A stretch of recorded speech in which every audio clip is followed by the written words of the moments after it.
As was stated earlier, the Times is accused, well-documented, whitewashing of genocide, of pinkwashing transphobia and LGBTQ hate, greenwashing, climate crisis, largely funded by the people enacting these abuses, these atrocities. They are not above criticism. Nope. And it is largely independent journalists that have to do that work. Right. Because the journalists that are there are gagged by their editors, by their funders. And it's up to us, whether we are journalists, whether we are neighbors, whether we are everyday people, to ensure that we all have the right to free speech. That's right.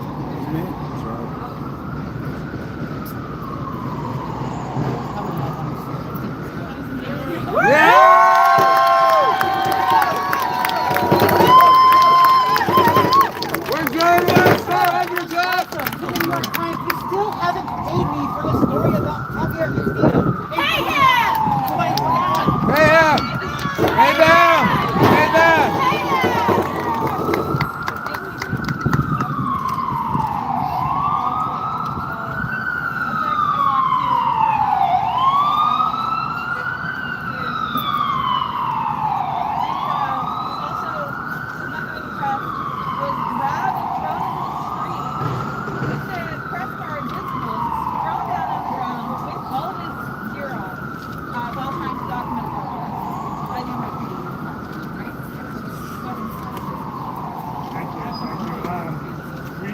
Former full-time journalist, current three-time journalist.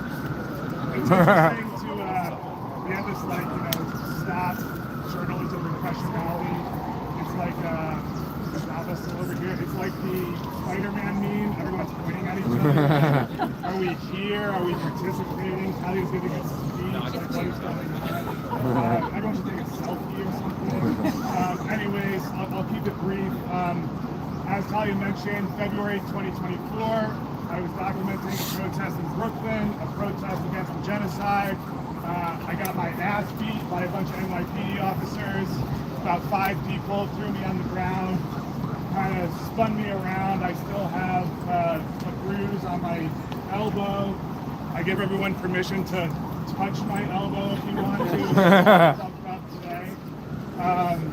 A bunch of y'all were there, a bunch of y'all took pictures of it, talked to me afterwards. What happened to Alexa isn't new. Even that specific instance reeks of a recent specific instance. They obviously put someone, a journalist, in the hospital inside of this building, where all the fascism happens every day. Shame. Authoritarianism and fascism requires repression of the press. When the state is brutalizing people for speaking up, for protesting, for fighting back against what they're doing, the more journalists that they can take out of that situation, the farther they can go in their repression, right? And so when people start to get brutalized more, start to get repressed more, they start arresting journalists more. They want to keep that story under wraps. When they arrest us, when they take away our gear, when they break our gear, when they sideline us, that means that we can't tell the story of what they're doing. And that's not right. That's not right. That's not right. That ain't right. So, Mr. DA, drop the charges. Drop the charges! Drop the charges today. Drop the charges today. Disband the SRG, ICE out of New York, free Alexa. We have a journalist that is going to be calling in from Chicago and talking about the experience covering the ICE protests there, where ICE are documented attacking visibly marked press. So we need a minute to set up the megaphone. So should we just go to the next speaker and then do that in the background, or do you guys want to just wait awkwardly and have them answer? Next speaker, please. Next speaker, please. So in that case, we're going to have, what do you want to do? How do I say it? It's hard to see. Okay, the speaker from Wawa, Writers Against the War on Gaza.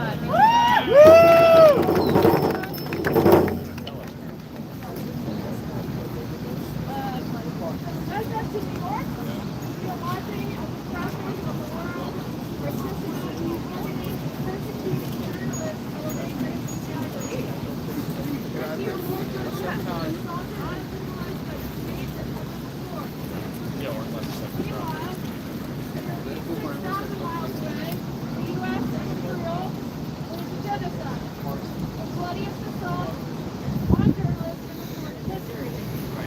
This is no coincidence. They must silence the truth to protect the narrative war. But they're losing. Yes. Like that, journalists are stopped, harassed, threatening either phone calls, their homes are open, their families are gone, they get arrested, tortured, starved, in distant years, loved ones convicted genocide, they know as journalists they wear working. There are no special protections, no press messages to save them. They run towards the most horrific scenes of people they know being slaughtered, sometimes several horrific scenes and then risk their lives to find free internet to transmit the truth to us. And of course, all too often, they're murdered, eventually, and cruelly, very broadcast way. Here, in the so-called land of free press freedom, journalists who fail to fulfill their mandate, document reality, and report the truth, are facing escalating retaliation. They are surveilled, raided, harassed, assaulted, and arrested, capturing the moment empire workers were to stay hidden, as for countless awful stories. This weekend, we saw the violent raid and arrest of Alexa Wilkinson, who now faces aggravated harassment charges with a hate crime Shame! Yeah, a possible 4-year further detention. For documenting his purpose for truthfully. Shame!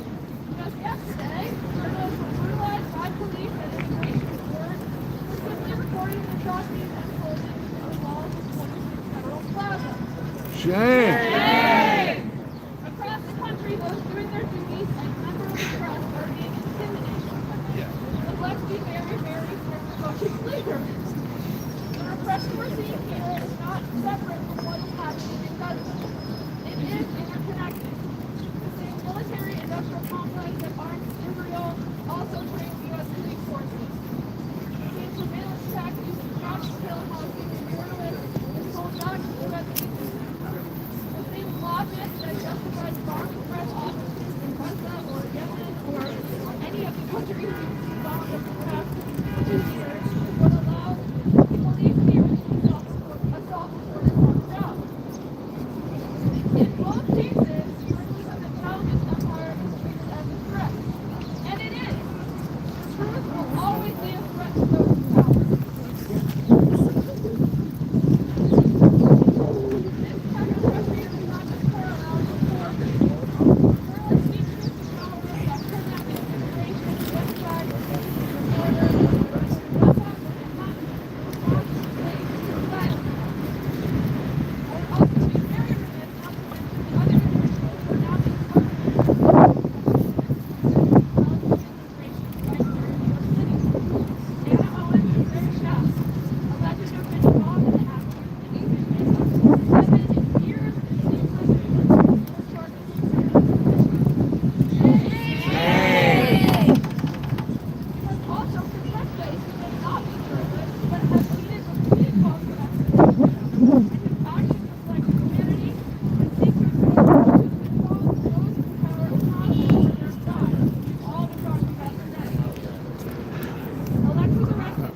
Everybody hit the like button and follow if you haven't. Hit the like button and follow if you haven't.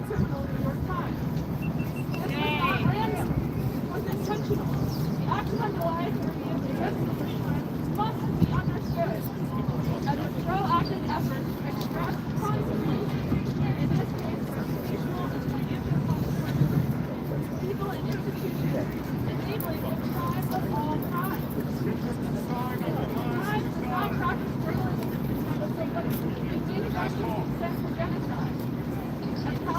journalist in Amsterdam, assassinated by the Israeli guards, once said, language is important. Language makes genocide justifiable. The reason why we are still being bombed after 243 days is because of the New York Times. Shame! And then here too, language is used to justify repression. To call documenting the truth harassment. To call press coverage incitement. To call solidarity a crime. We must continue to speak up for our colleagues in Palestine. Must continue to give our journalists an access to family and full report. And we must never lose sight of the fact that all of this is connected. Residents in New York and even Chicago, repression travels, shared weapons, shared narratives, shared silence. So does resistance. We keep listening beyond a tagline, it is a mandate. We must continue to put pressure on repression free until those answers become escalator free and support Palestine free. Woo!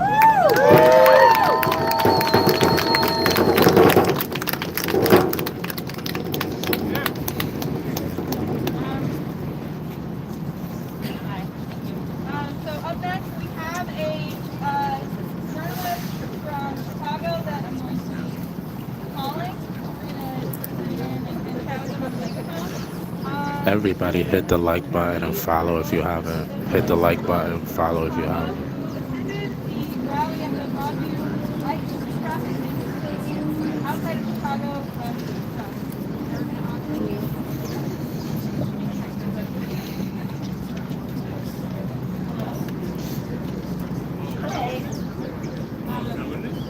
Welcome to New York City and all of the press people.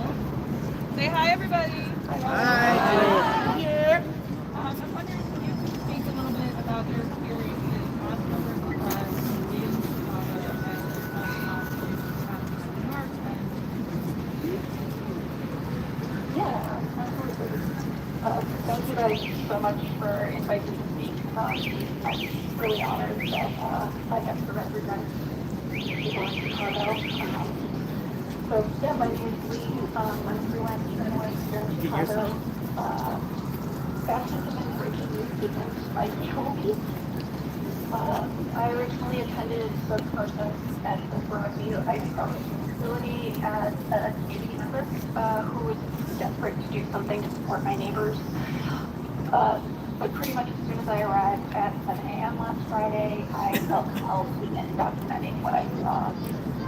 And the reason that it felt so essential is that even as a member of the media who closely follows the work done by local outlets, I was still shocked at what was happening.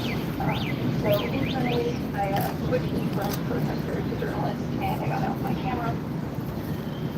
The morning began with a sniper indiscriminately shooting up around into a small puddle of people praying and singing the show of the common. I can't overstress how useful it was. No one was chanting or yelling insults, which was in constitutionally protected speech anyway. No one was approaching the facility.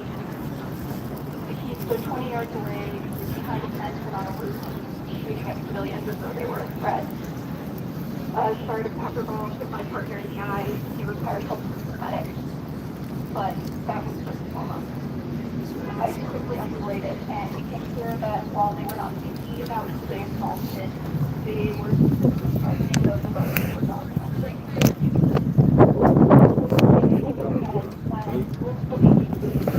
Behind the fence was a parking lot where the protesters just were gathered.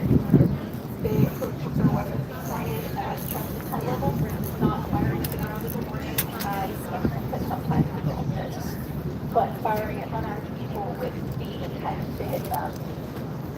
One agent in a skull mask took aim at one of the co-founders of the Humorous Press, who had been there every day covering their assaults on the public, and they deliberately shot her in the temple. I didn't see a single protester throw a rock or a bottle or anything else. It was rare for anyone to even attempt to approach the line of agents, and those who did so with their hands out to make it clear that they were not a threat. But the agents kept firing. Another journalist and I ducked behind the van, filming as the ice skated shot at the crowd.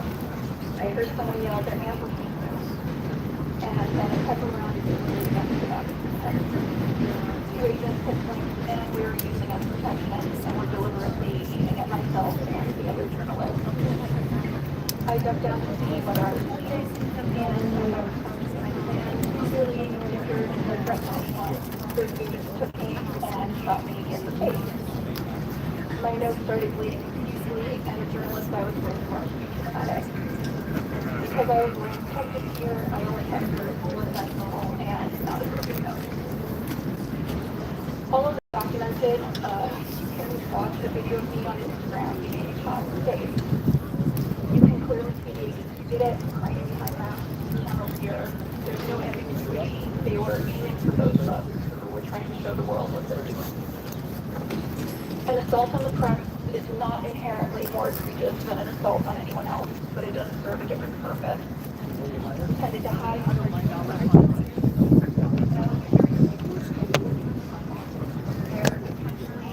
violence on civilians, beginning with the people they're kidnapping. It's clear and undeniable that as a citizen of Illinois, I'm grateful that residents are clear about the authoritarian methods in which government is doing things. But this week, he called on us citizens to document what's happening. It has been documented by a number of people, both journalists and not. Now's the time for him and every local and state government to take action. If you believe what ICE is doing is illegal and authoritarian, which it is, show up. Put your bodies on the line. Do every legal strategy to prevent your constituents from being assaulted. Do everything in your power to put up every roadblock you can, because if this is what ICE is, if this is what ICE is doing in daylight on camera, what they're doing to the people they kidnap, we can only be the measure of their work. Our leaders in the Democratic Party and Republicans who believe in democracy and the rule of law need to act now while we still can. Thank you so much for inviting me to speak. I hope this is someone. Thank you.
I have been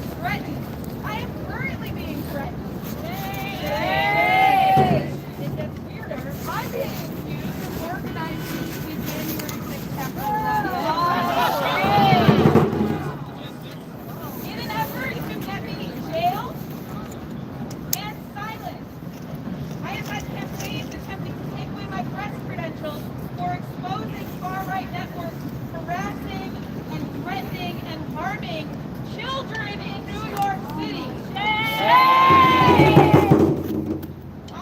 have had efforts to repression taken away, to have people go to my home, target me. I have had things sent to me unwanted, unacceptable. I have had threat letters, totally nuisance, legal lawfare, thrown against me in an effort to suppress my reporting, campaigns to get my account suspended, to get me fired from my job, on and on, because I cover things that far-right extremists and authoritarians do not want covered. And this is a microcosm of what we are talking about today. I am talking about a small collection of people in New York City targeting a very small New York City journalist. What we are seeing with Alexa, what we are seeing with the photographers from 26 Federal Plaza, with journalists in Chicago, with my colleague Tate, who has been arrested in basically every city that they go to. What we are seeing is all part of the same system of repressing the people documenting, the voices raising awareness, killing the canaries in the coal mine before they even get into the coal mine. And they gotta hurt you that things are really not good. Really not good.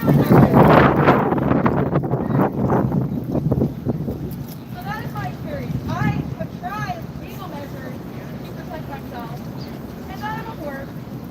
All I can do is continue to report the truth. Thank you.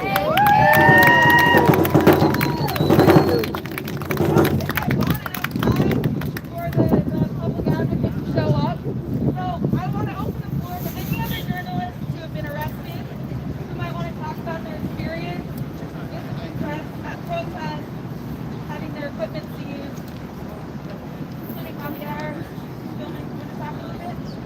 See, that's the thing. We're not supposed to be doing this. We don't like doing this. Doing great. Where is the newspaper guild? It's like, where are the mainstream cameras? Nobody cares. I just think that is a mistake, though. Like, when it happens to us, oh well. You know, we're fodder. It doesn't really matter. It's only when it happens to some staff and major outlets. Why the outlets? They can get away with doing it with you. It's not going to stop you. Right. They can get away with doing it to the independent press, on the fringes, and the weirdos, and the punks. They're not going to stop with us. They're using us to manufacture consent, to go after major media outlets, to go after the institution of journalism as a whole. And we have to stand up against that now, before it gets to that point. All right, Ian, you want to chat a little bit? Sure. All right, we're going to do Ian again. This is not about Alexa, although we're here for Alexa. And, Drop the charges! Drop the charges! Free Alexa. Shameful! So, this was an event that happened 2 weeks ago today. And I was at the Brooklyn Navy Yards documenting a protest there. And there was an action that I wasn't aware of, and it got a little heated. The police were called. There was about, I would say about 50 or so police officers called to the action where where protesters blocked the entrance to the Navy Yards, and there were people that were perturbed, people that were trying to get into the building and started getting aggravated and aggressive towards the protesters.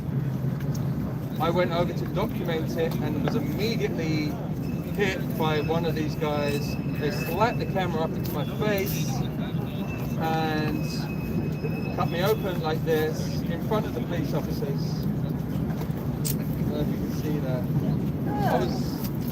I received a gash about 1 inch wide. The police officers were standing next to the person as they did it. They saw everything. They saw the cut, and they turned their backs on me and let the guy that assaulted me walk away. And now I have a case against not only the police officers that walked away and didn't arrest the guy, but I have a case against the guy that assaulted me, and they could have fixed it there and then, and they chose not to. So that's just another incident of negligence and misconduct by the NYPD. And it's just a knock-on effect. It's a design to keep us quiet, stop us from pointing the cameras, stop us from turning up. But will we be silenced? No! We must keep showing the truth, exposing the lies, and you know, we have to stand up for each other. We're a community, and we're here to document and provide information. So I just want to also say, like, it's been a very tough couple of weeks, and my heart goes out to Alexa and her family.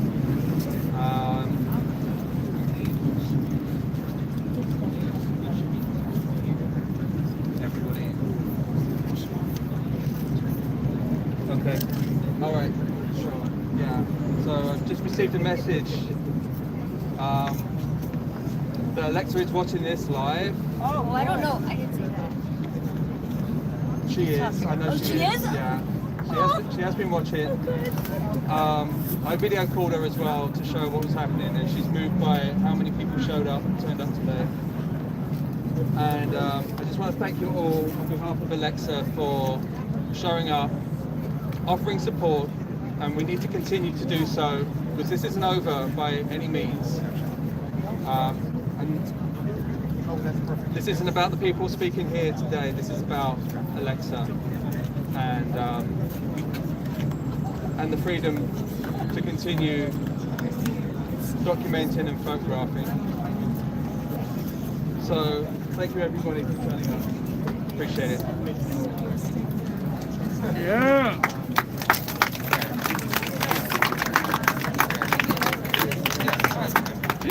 All right, and now we have J.W. Walker from Rise and Resist, which, if you're not familiar, is a really big like advocacy protest group. They made these wonderful signs for us, which was like really, really heartfelt. So thank you guys for that. If you want to speak a little bit. Yeah. Sure. Thank you, Talia. Yeah, I was not expecting to speak, but all I want to say is that we've been seeing the abuses that these agents of ICE have been committing against immigrants, against their families, against observers, against people who are coming to offer the assistance to immigrants who are facing the horrors that ICE is visiting upon them for months now.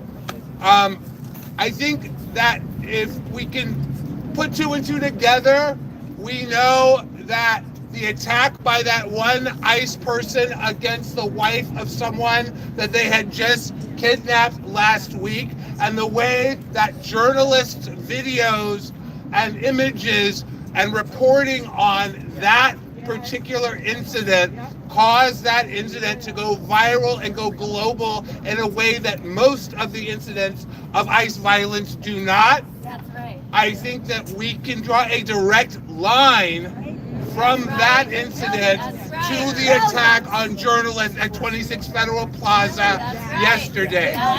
These are weak, spineless, hateful men who are drawn to that profession. They cannot handle scrutiny. They cannot handle the truth of their actions being put in front of their faces. And so they behave like small, petulant, poorly brought up children, and they lash out.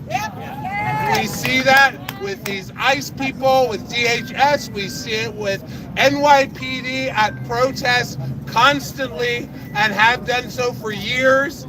And we're going to be stuck in that cycle until we the people and we the press and our legal system hold these law enforcement individuals to account. All right, we need a class action lawsuit against the NYPD alone for the violence that they have committed, the needless violence that they have committed against people who are peacefully protesting or peacefully documenting protests. All right, we need to hold our politicians accountable. Whenever there is a debate for this mayor's race, I want whatever debate moderator is asking questions to ask a question about the way that our press and our people are treated when we are exercising our constitutional First Amendment right. All right? We have got to take a stand. Fascism is not coming. Fascism is here. And it is up to us to fight this authoritarian, fascist, Project 2025 regime that is in place and to keep it from taking a stranglehold on our republic that will never be loosened. We've got 3 years to make sure that we get it out, and then we've got to worry about getting rid of it across the rest of the world. That's right. But in the meantime, we have to stand up for human rights, we have to stand up for the First Amendment, and we have to stand up for the journalists who are one of our last bulwarks against losing every right that we have. All right, thank you.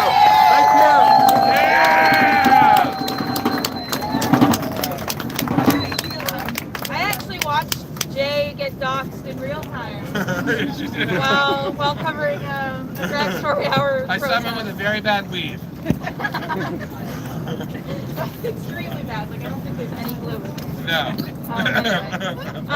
We still have a couple of minutes until the public advocate is going to be here and give some more remarks. So I just want to open the floor again to anyone who would like to, share their experience facing state repression. Also, if you're curious as press, I'm just going to do this real quick. The press people here, if you're curious about ways to stay safe, you really can't. If they're going to target you, they're going to find a reason. And that goes for all of us, press and activists and just regular people alike. They do what they want. That's how authoritarianism works, right? But one thing that you can do is, if you are concerned, talk to the people that you live with about what to do if the police come knocking and what to do if they bust down your door. Talk about what to do if they take all of your devices. If you have an archive of any kind, back it up on a hard drive and then back that hard drive up on another hard drive and keep that somewhere safe. The intention of Alexa's arrest is a fishing expedition to find other people who are involved, which is ridiculous, because why would the person who's shooting, just taking photos, know that? It is also an effort to silence our speech documenting acts of protest that fall outside the boundaries of what's acceptable. I had to negotiate with the NYPD to be able to use the megaphone for that phone call, saying that I could not use the megaphone or any sound system for anything else today.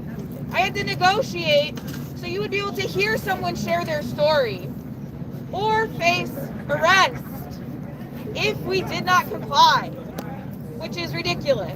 Honestly, maybe we should use the megaphone and then they'll turn this into a big publicity stunt, and then maybe the New York Times and AP, etc. will care. What do you guys think? Do you want to get arrested today?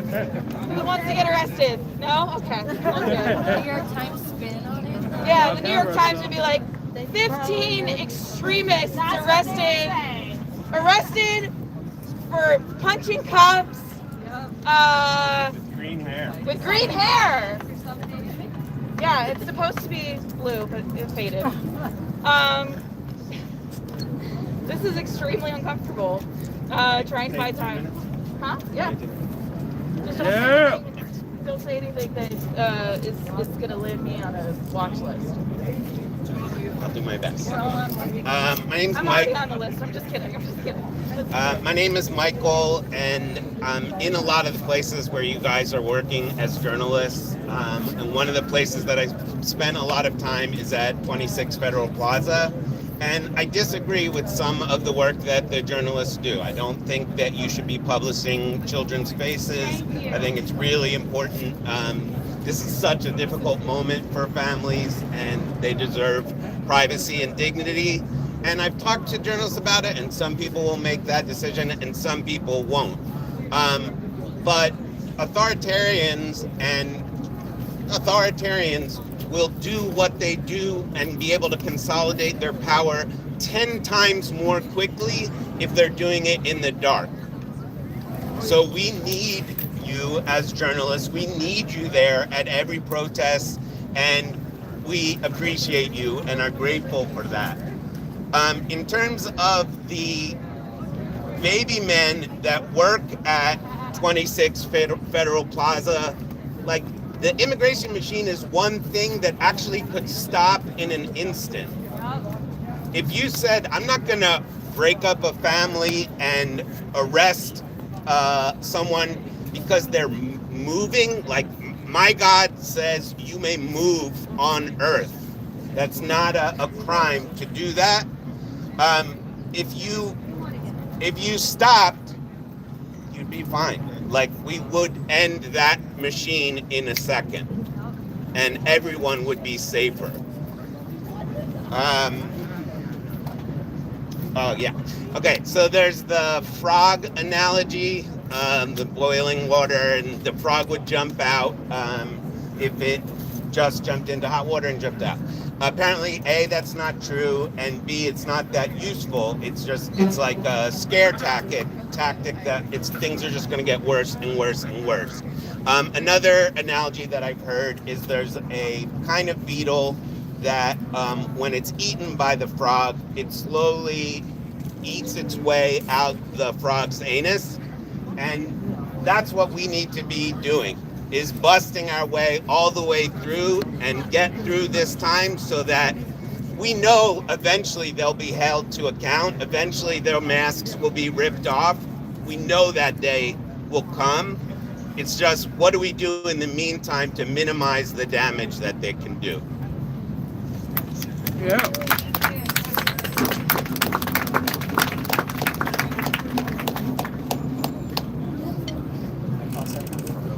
All right, last, finally. I'd like to introduce the New York City Public Advocate, Jumani Williams. Peace and blessings, love and light to everybody. I just want to say thank you to the journalists. Thank you so much, not just for being here, but being over there, being all across the country, covering what's happening right now. Thank you so much. We thank you now. History thanks you in advance for capturing what's going on. I want to say well wishes to journalists who was thrown to the ground over there at 26 Federal Plaza. Was it yesterday? I hear that he's doing better. I know that the journalist that is facing deportation right now, just for covering what's going on. I need everyone to know, one, we're all in this together. That includes our journalists, that includes our trans community, that includes our immigrant community, that includes everyone. When authoritarianism takes over, when they're trying to really instill fascism, they go after everybody. I also know, and this is a message to folks who drank the orange Kool-Aid a little bit too much, this is the result of that. This is the result of really believing that whatever situation you're in is because of some other group, some group that you don't like, and someone who's giving you permission not to like them. This is the result of that. Journalism is definitely not a crime. Journalism is needed now more than ever. Yeah. So I'm hoping that journalists will continue to have the courage that's needed. I never say don't have any fear, because fear is human, but let's do the best that we can to match that fear with courage. I have a message also for New Yorkers and Americans, not the actual Nazis, not the actual white supremacists and the actual KKK folks. I'm talking about the folks who said that's not what they were voting for. I'm talking to the folks who said we were exaggerating about what was going to happen in this country. We were exaggerating about thoughts of authoritarianism. We were exaggerating about a wannabe dictator, a wannabe fascist. Thank you, Mary. My question to you, and I want you to answer this honestly, what else do you need to see? What do you need to see to be convinced about what's happening now? You see it on the TV, You hear about it, you see videos, you see your neighbors being thrown to the ground. Not some criminals, by the way, even if you were accused of something, you shouldn't be treated that way. But not the criminals that I spoke of. They lied to you. They always had a way to deal with people who were dealing with criminal issues. They wanted to instill fear to certain communities. They wanted to use that fear to do very bad things. And they now want to make sure that journalists cannot cover it. Please ask yourselves and be honest. What else do you have to see? We are in history. It is happening now. That is the case. And the things you've seen the worst of in history began somewhere. They began just like this. So now is the time for everyone to step up, do with what you can, what you have, where you are. When you read the history books, you read about very specific names that we all know. What I want to do is to convince New Yorkers and remind Americans there are tens of thousands of people who we will never know their name, but we got past the worst in history because of them. So there is a part that you can play. There are people who made sandwiches. There are people who sung songs. There are people who prayed with folks. There are people who just showed up. So there's always something that we can do, and we have to do it. It is only going to get worse before it gets better, but I believe that we can get through this. People say this is not who America is. Unfortunately, it actually is. So I just want to let folks know this is, but there's always been a better America that we here are a part of.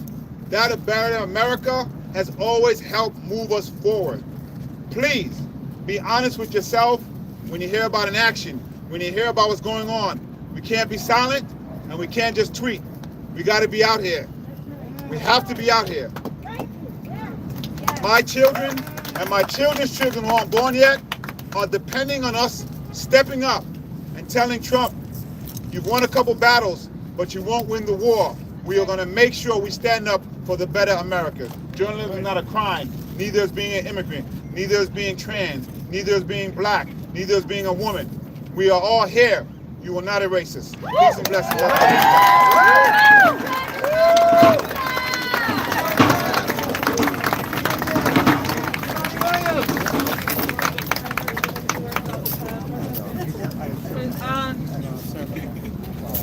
All right, so real quick, we have Ashwood, who was at the 1968 GMC, who wants to talk a little bit about a legacy of activism and what you're seeing today.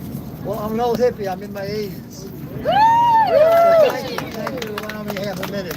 I'm the artist of this painting. I painted this. The title is Women Femme Slam Cuomo. That's the message. The message is that none of the issues are being addressed in this mayoral candidacy. The press doesn't ask the right questions, and we don't press them enough to ask the right questions. They should be here. I want to see Ken Downey here. I want to see Cuomo here. I want to see Curtis Leawood here talking to people. Instead, they just buy advertising, raise money in the Hamptons and buy advertising. In 1968, at 3 in the morning, I was there with my roommate, Jerry Rubin. The gendarmes, the soldiers, National Guard, came in with bayonets to get us out of Grant Park. I suffered 18 stitches in my chest, bayonet. I almost died. All right? Jerry, as some of you know, became one of the Chicago 7. They went to trial, a very famous trial. He was my roommate here afterwards, here in New York. And that's what they do. They use power. They use strength. We need to fight fire with fire. We need to stand up to that. That's what it's about. We have a landlord-tenant court right here that doesn't start until 10:30. They're 6 months backed up in their cases, and they don't start until 10 or 10:30. Why? Because they're underfunded. He who has the gold makes the rules. The real estate industry has the gold. They're the biggest single taxpayer of the city, the property taxes. So they run the rules. They run the mayor, they run the politicians, they run the judges. And we're not asking these questions. They talk about affordable housing. What do they mean? Describe it. What is it? We used to have SROs, single residency occupants, hotels. When we brought in all of the people 2 or 3 years ago, we opened up some of those hotels. We don't do it now. We have 160,000 people on the streets between the shelters and what's on the street. They're dying every week in these shelters. The press isn't covering any of that. The EMS takes them off to the hospital. They're dying in the hospital because they fell down the stairs, broke their neck, right? They're dying every single day on the streets and in these shelters. And nobody's covering any of this. None of the legitimate press is covering any of this, right? So we need to see them here answering questions, because this is a mayoral candidate. One of the few times as the public we get a chance to vote, right? But it's divide and conquer. It's always divide and conquer. They split us up. You all, we all, we're the only ones that can bring this up. We're going to confront the press, the legitimate press, and stand up. Stand up, please. Please. I'm going out. I'm dying. I won't be here 20 years from now. This is your country. This is your job. And good luck. Thank you. Thank you. Thank you. One thing though I will say is that all press is legitimate press. If you are showing up to document and to report what's happening, you are legitimate. You do not need the backing of a major media outlet. You do not need a byline in a newspaper that people leave on the subway. You are press if you show up and document. You don't need this card. If you want to cover things, you show up and do it. The work is the work. That's it. People who sit at a desk and pontificate about how we're not legitimate are not doing journalism. They're being assholes. I dare any of them to show up and cover what's happening at 26 Federal Plaza, to cover the overdoses that are happening in these SROs, to cover the assaults on journalists who are trying to cover protests in the streets. They don't show up. They rely on us to find out what's happening, and then they write about it from their high rises. Shame. Nonsense. I don't have health care. They do. What the hell? I need health care way more than they do. You know what I mean? Anyway, thank you guys so much for coming out. Please, please, please contact Manhattan District Attorney's Office, Alvin Bragg. You can find the phone number. Just quick Google. I can't look it up right now. If someone wants to yell it in the crowd, I'm queuing him up a little bit. If you want to call, please call. 212 335 335 9000. Tell them, drop the charges. Drop the charges.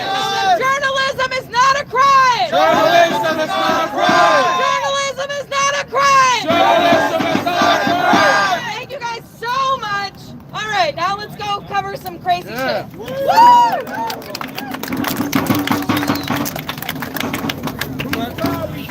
Navy Yards, if anyone can get to the Navy Yards, Brooklyn Navy Yards, they're having a protest and a rally there right now. Where are you walking? I'm walking on my bicycle. You're walking your bicycle? All right, there we go. I'll walk your bicycle.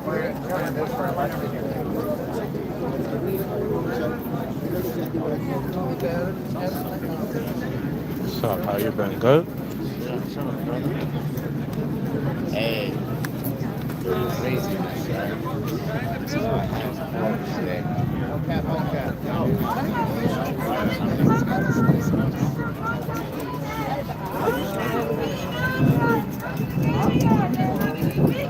It's happening now. Brooklyn Navy Yard. 37 couples. I feel like this.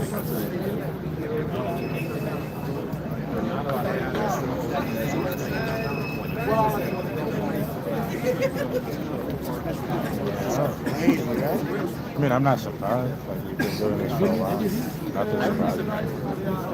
Not a I know they can do whatever they want. I mean, come on. Like, are you surprised? Yes and no. Like, no, but you know what I mean? Like, you know, you don't know how far shit goes. You know what I'm saying?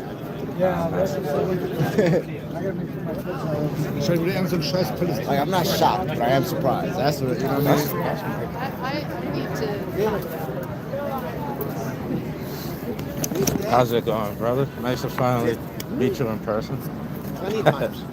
I'm too fast. I can't be about it, so. I hear that. I hear that.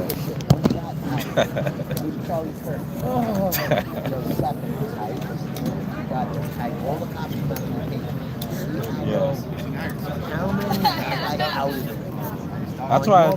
How many have I got? Because they're so fucking stupid. Look, they make being a police officer their whole personality. Yeah. Their whole being, their whole existence. not like it's just a job they do. So once it becomes their activity, it goes into everything. That makes it entirely more than job. Most of the time, you go to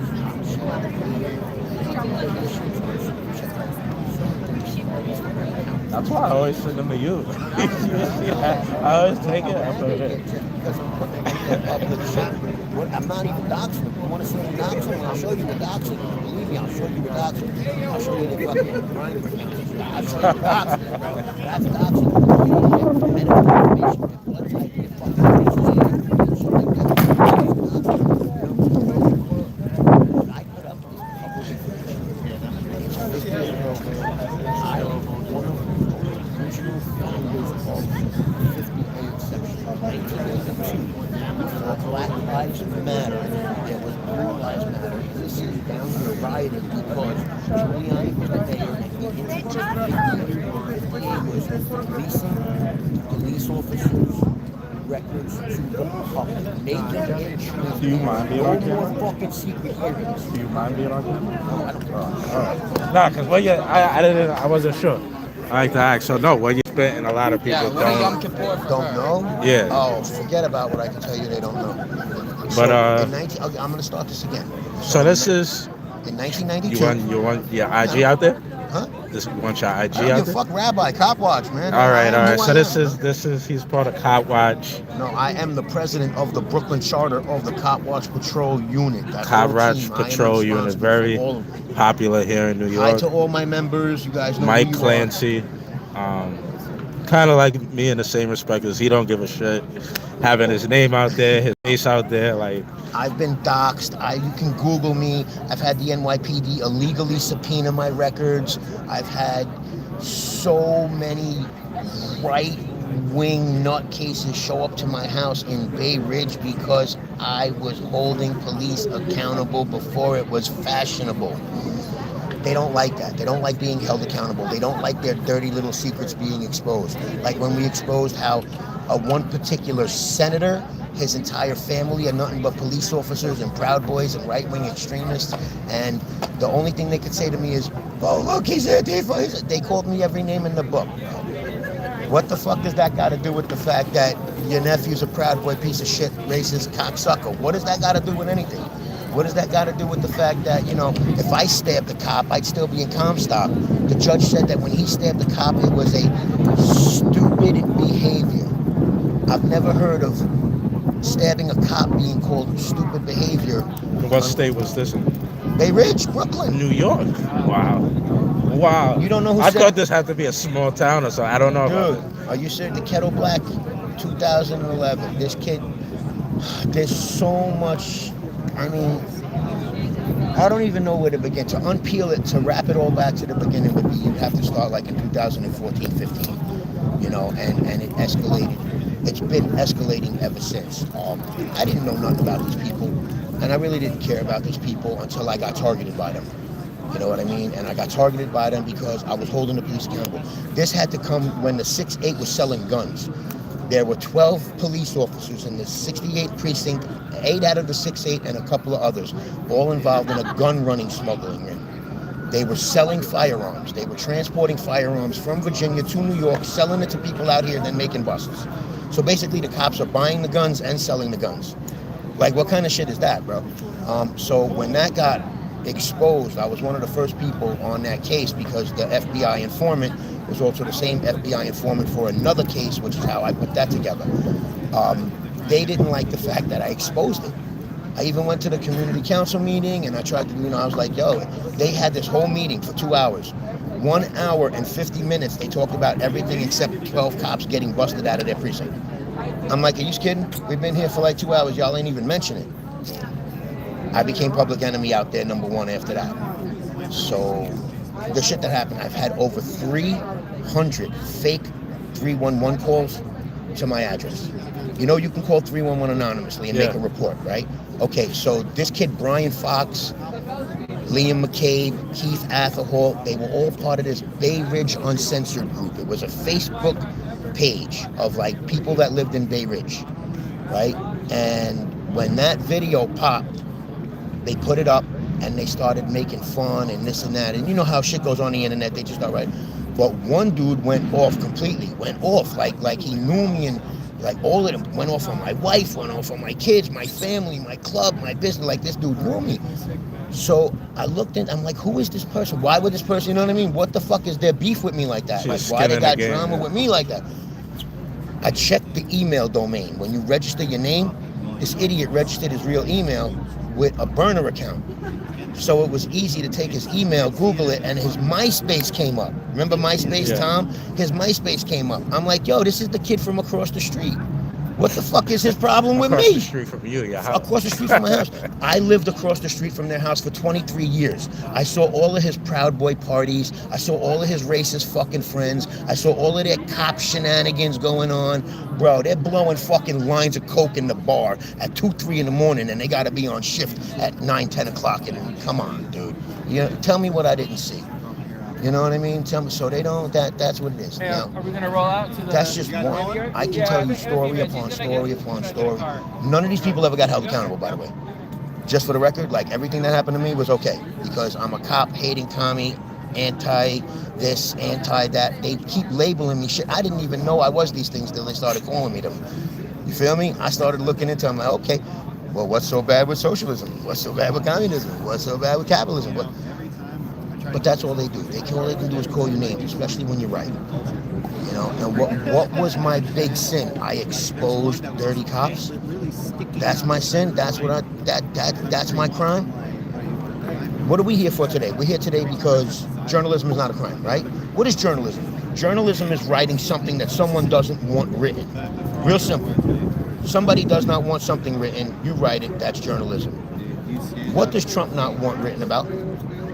The Epstein files. All of this shit is legitimately to extract from everything we're doing. Still is taking away from the Epstein files. From the Epstein files. The government shutdown, the Epstein files. The ICE thing, the Epstein files. And it was Jimmy Kimmel, the Epstein files. Stephen Colbert, the Epstein files. That it's the very First Amendment. It's everything but the fucking Epstein files, dude. Are you serious? The very next amendment after that is the Second Amendment, which is kind of meant to protect it. So you want to see some shit? Go back to, okay, in 2020 during the George Floyd protests, Bay Ridge had a protest. Yeah. It was a 2-day thing. The first one was in Dyker Heights. The next day was Bay Ridge. The one in Dyker Heights was a pro-Blue Lives Matter, pro-police. We support the police. We love the police. The police are great. The police can do no wrong. The police never lie. They give misleading, false, and inaccurate statements, but the police never lie. We love our cops, right? Okay, so at this protest, you had maybe about 10, 15 counter-protesters, right? That were like, defund the police, abolish the police, opposition of we love the police. They were spit on, assaulted, threatened with rape. All right, we got all the videos. The people who did this were cops, used to be cops, mafioso cops. How the fuck are you in the mob and the police at the same time? It's the same thing. Are you kidding? What's going on? And then they getting mad at me because I'm putting this supposed mobster's face on the fucking thing. But dude, my job is to record the police. If I'm recording the police and you're supposed to be an outlaw or a gangster or something that shouldn't be fucking with the cops, and I record you while you're fucking with the cops, why are you getting mad at me for catching you in my camera lens? Maybe your people need to ask you what the fuck you were doing at a Back the Blue rally when all your people are getting RICO'd and locked up in the feds. That's not my problem. That's your problem. There's an expression. Not my circus, not my monkey. What that means is that's not my club, so it's not my issue. If it was a member of my unit, a member of Cop Watch, who was talking to the police or cooperating with police, we would be into them as to why. I want to know why. What would you... As a matter of fact, we usually have a rule of never trying to talk to a cop alone, just so that you always have a witness that they can't say, oh, he snitched or he told, because apparently snitching is telling on the police. No, snitching is snitching is a gangster code for the street. Okay, no snitching is a code of the streets. It's not afforded to someone who swore an oath. Cops, no snitching doesn't exist for them. Telling on a police officer that's doing something wrong is a civic fucking duty. All right, so they want to say no snitching. You don't get that. You're not afforded that. That's not how that works, you know? In my world, where I come from, we stood in front of our patch. They stand behind their badge. We're not fucking built the same. You know, yeah, we wound up on the opposite end of the horseshoe. Like I'm on this side and they're on this side, but we're at the same thing. But we ain't built the same. Again, I stand in front of my patch. You stand behind your badge. I'm still out here. They tell me I'm not real and I make up stories and this and that. I got 22 years doing this. 16 years as an independent stringer for mass media outlets, and then another 5 years with the Cop Watch program. And I want to say thank you, brother. I really appreciate. Nah, the work you do is amazing. A lot of, you know. You're the next, as far as I'm concerned, you, I am God, all you are the next evolution of this. You know, my guys, we founded the way. Jose LaSalle, he's a founder. You know what I mean? Dennis, founder. Kimmy, founder. Hawk, founder. These are founders, people that founded, you know, this. They paved the way where there were the tall grass. They cut all the tall grass for a path to be laid out. Now that the path is laid out, we got you and like the next generation coming behind us, and you guys are tearing it up. You know, as far as I'm concerned, outstanding. It's the way it should be. It's the next evolution. You know, you're utilizing 50A, you're utilizing, and you see that they're complaining about that. What are you so scared of? This is public information. If you don't want it to be public information, go pick another fucking job. You understand the heat get at? Not everybody should be a cop. For real, we know that. It takes a different temperament of people. It takes a different type of, you know, temperament. You have to have a certain thick skin to be a police officer. You can't handle verbal fucking jujitsu. You can't handle some words, man. We call it taking their temperature. Temperature check. You're too hot. Go cool down. Yeah. Why can't cops smoke pot? Here, let's get to one. Weed is legal now, right? 100% marijuana is legal. How come NYPD still can't smoke a joint after work? They could get off of work and drink a beer. If they get hurt, they could take pills, Percocets, Oxycontins, whatever. The doctor will prescribe them pills. They can have all of that, right? But to this day, the NYPD officer, the regular standard street cop, can't get off of work, go home, and smoke a joint. Why? What is the one thing marijuana does that the NYPD does not want their cops to do? Take away aggression. You smoke pot, you're not so aggressive. You're more hungry, chilled, mellowed, relaxed, less stressed, right? They don't want them like that. They want them aggressive, pitbull, hungry, ready to go. You see the movie Unchained with I forgot this kid's name, the karate legend, Jet Li. They took the chain off of him, and it's like that. They got him on a chain. They got him trained. Listen, everything I'm saying people know already. I'm not going to say, nothing I said hasn't been said. They know what it is. They don't want to see it. Cops can do no wrong. You know what I mean? To some people. It's the gang mentality. They're a gang. Biggest fucking gang in the world.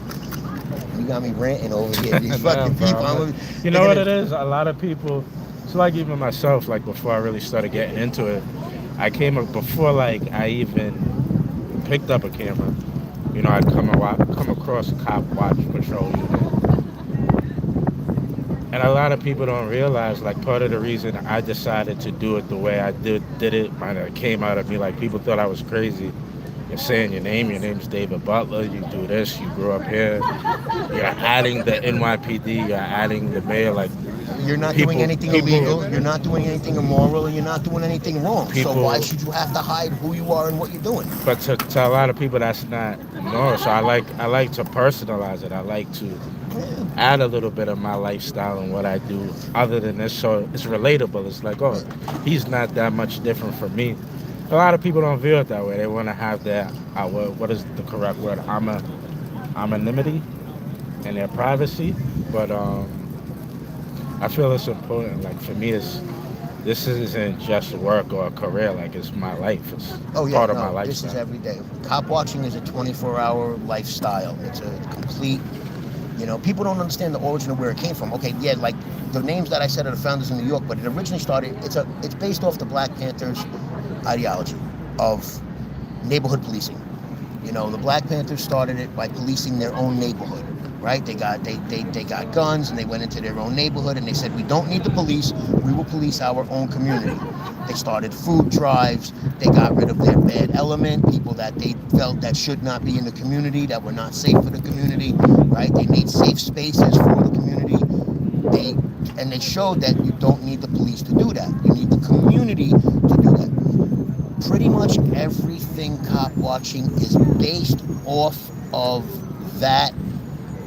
those lessons, those teachings, those thoughts, that ideology. You know, it's just that instead of picking up guns, we got cameras. And that's it. And there should be nothing to fear from the camera unless you're doing something wrong. Again, journalism is writing what somebody doesn't want written. The only reason a cop doesn't want me to film them is because they're doing something they shouldn't be doing. Other than that, there's no reason for them to hate me.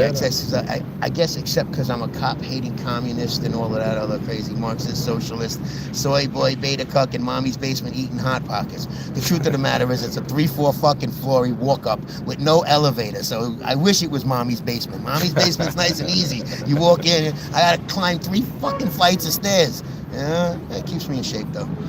You know, you don't need a gold gym membership when you live in a 3rd-story brownstone. I don't know for anybody who doesn't know, but if you live in Brooklyn in the 3rd-story brownstone, you don't need a gym membership. You're good. Just go into the corner store to get a drink. You gotta work out.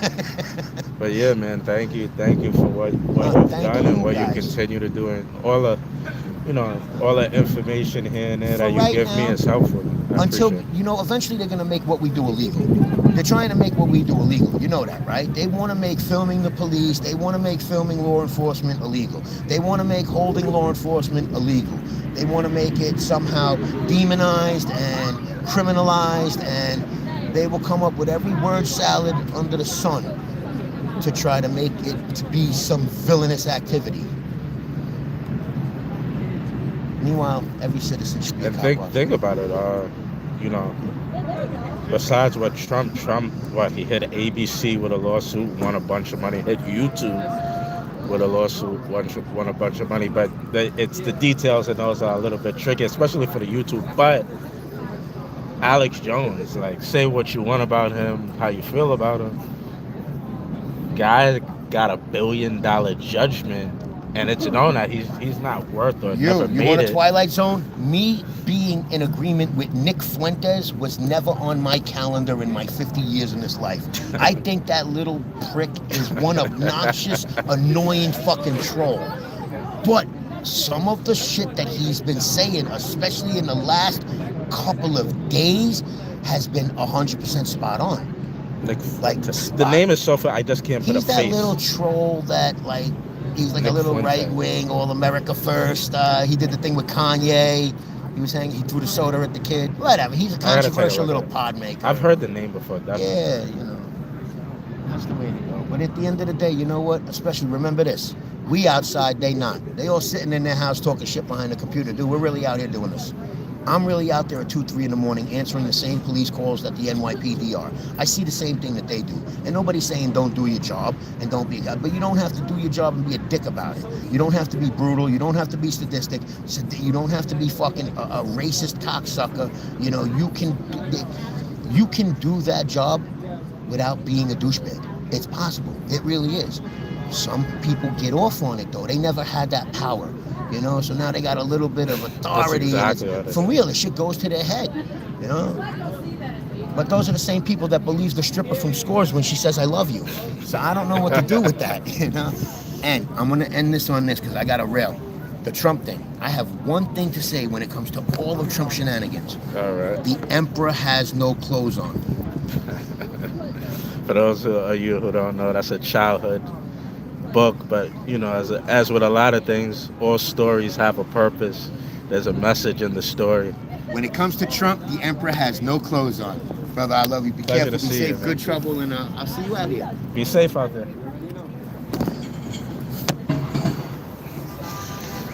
All right, guys. Everybody's out of here for the most part.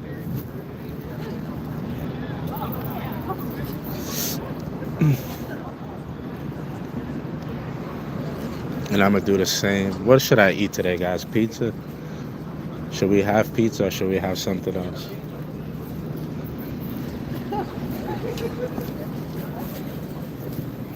Another deep dish.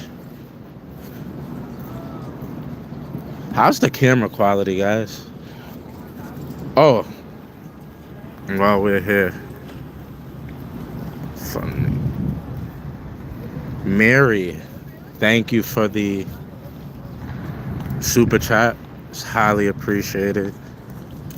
Thank you everybody for tuning in. Somebody told me they eat a big one. Give me a big one to eat. Let's go take a look at the Diddy doors while we're here. Hope the quality's good. Just got a new phone. Should be better, much better. Everybody follow if you haven't. You haven't followed.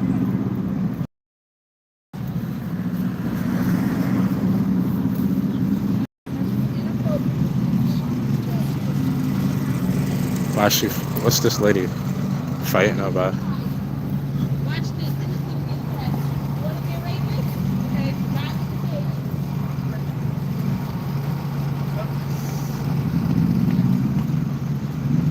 Thank you.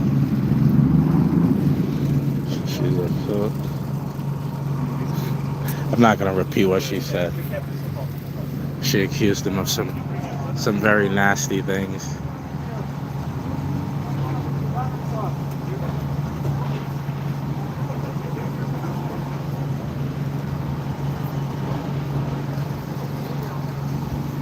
But yeah, everybody hit that follow for me.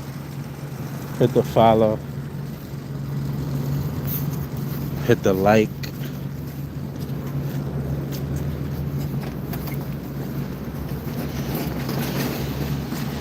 This is the courthouse, City Hall, New York City. We'll be back here for the Diddy trial. Diddy, why do I keep saying that, bro? The Diddy hearing. We'll be back here for the P. Diddy hearing. I did about half of the stream on TikTok. Then you guys caught the other half. You guys caught the better half. You got to see from that government advocate.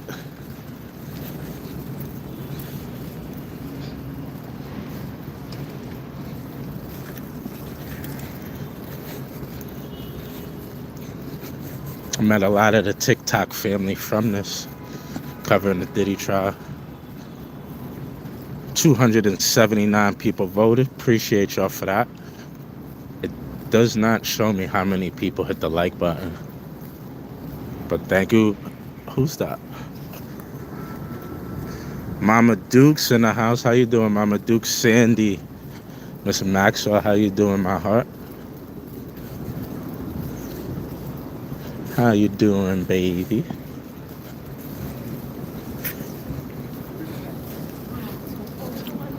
How you doing, babe? It's cold. I should have worn my turtleneck.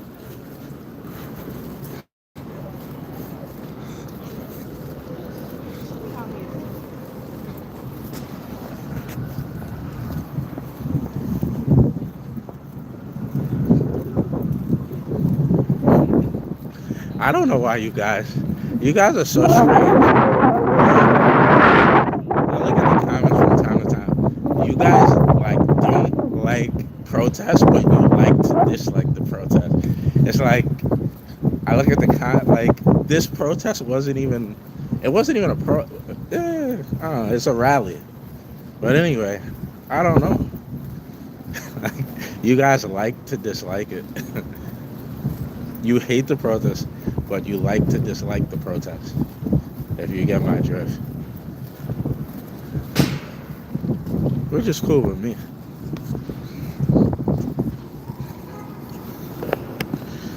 So this is the Diddy doors. People always ask, and you get to see it.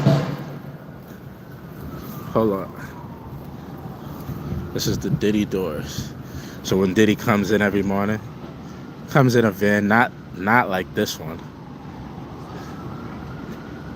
Gate gotta go down, all this right here.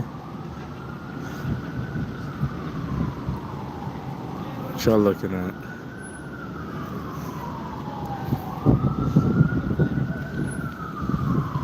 Oh, you guys will actually get to see it. The Diddy doors open. So this is where Diddy comes in every day.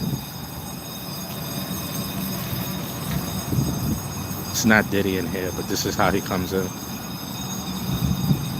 This is why you never get to see him.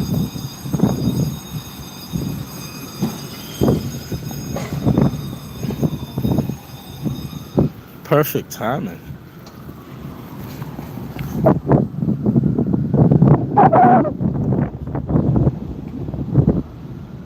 So yeah, they coming through the gate, see the guard lets them in. This door opens, they drive clean into it. You could fit almost like a small bus in there. Drives in, it takes them down to a parking lot. And that's when Diddy takes his first steps out. So you never ever get to see Diddy. And that's the reason why. What's this guy doing?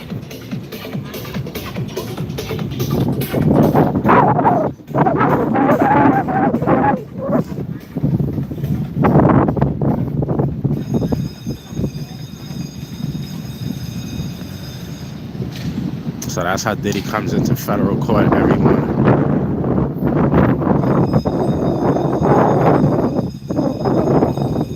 Perfect timing, man.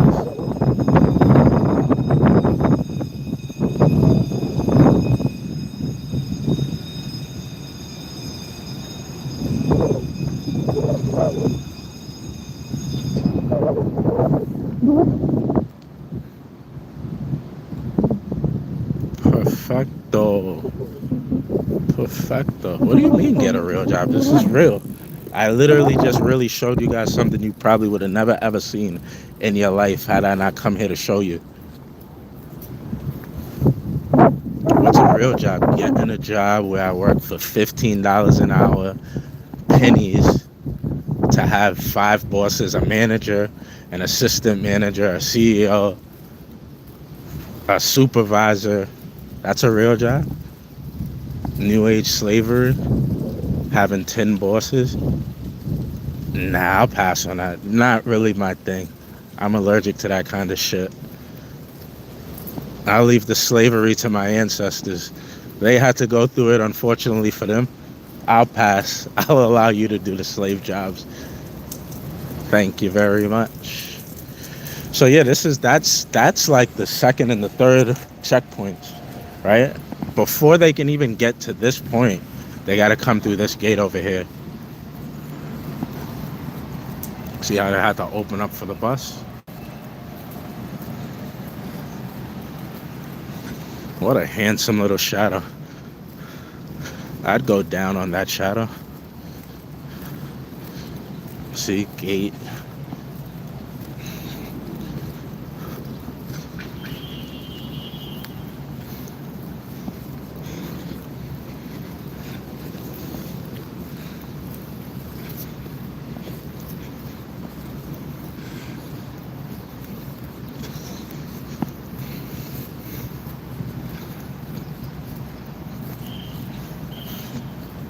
That's one police plaza right there, police headquarters in New York.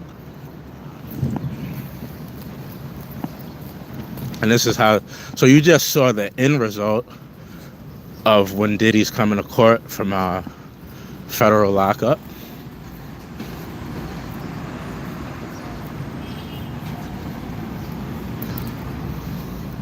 I don't make that much money from doing this, but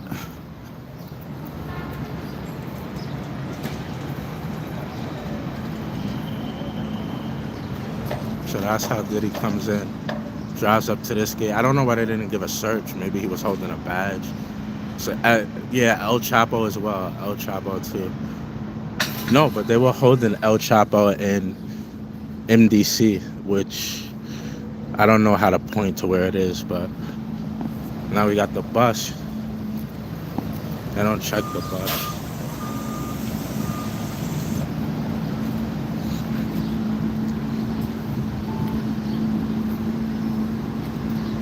Bus is gonna go through this one here.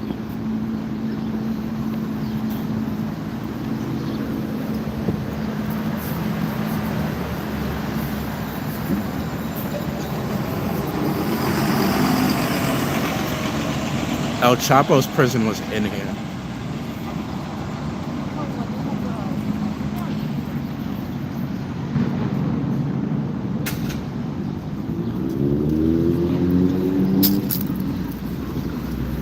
Why am I not at work?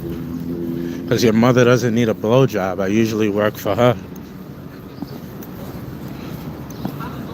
I give your big prick mother a blowjob. She doesn't need one today, apparently. She didn't book me for an appointment. So I won't be doing that today, but that's usually how I make my money.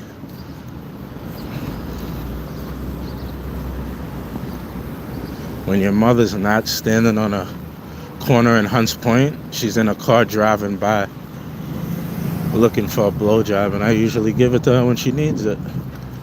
Make a pretty penny doing it too.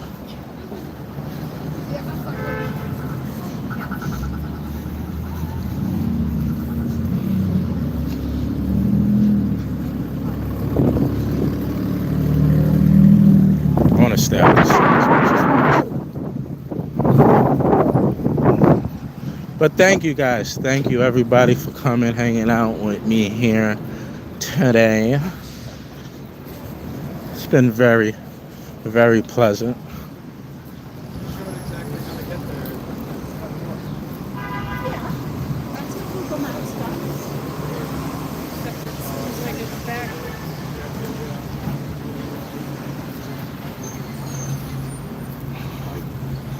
Life's a script in the house, Jose. I can't just pick a normal name. Roman numeral guy is here also. Miss Maxwell. Hey girl. How you doing, boo-boo?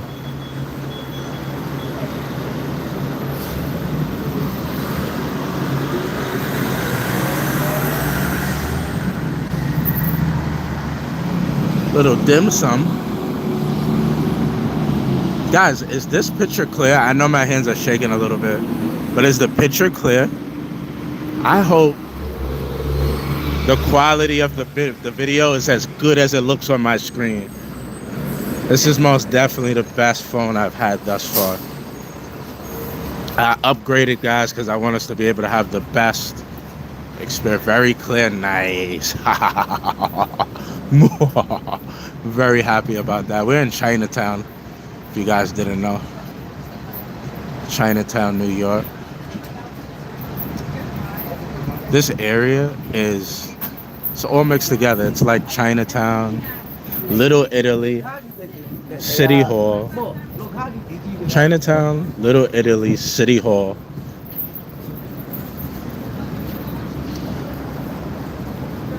And Wall Street's not that far away. This guy's got a whole house. I know where I'm just gonna start sleeping when I need to get to the courthouse early. This guy's got a whole little house. Let's take a walk through here. This is like a L-shaped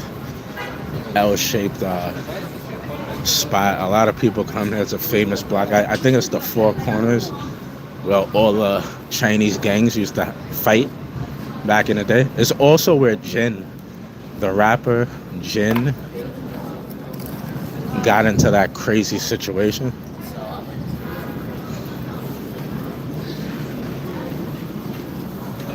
And also, what's his name? China Mac, right? China Mac. That happened at, I think, maybe the club used to be this club here. I don't know. I'm not that invested to know.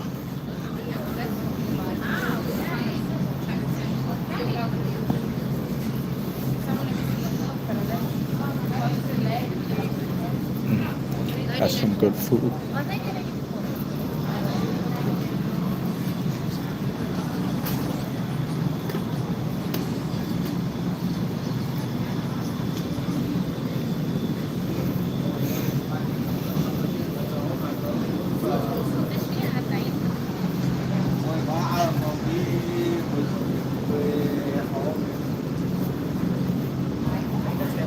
I just walked this way to show you guys this. I really need to go back the other way.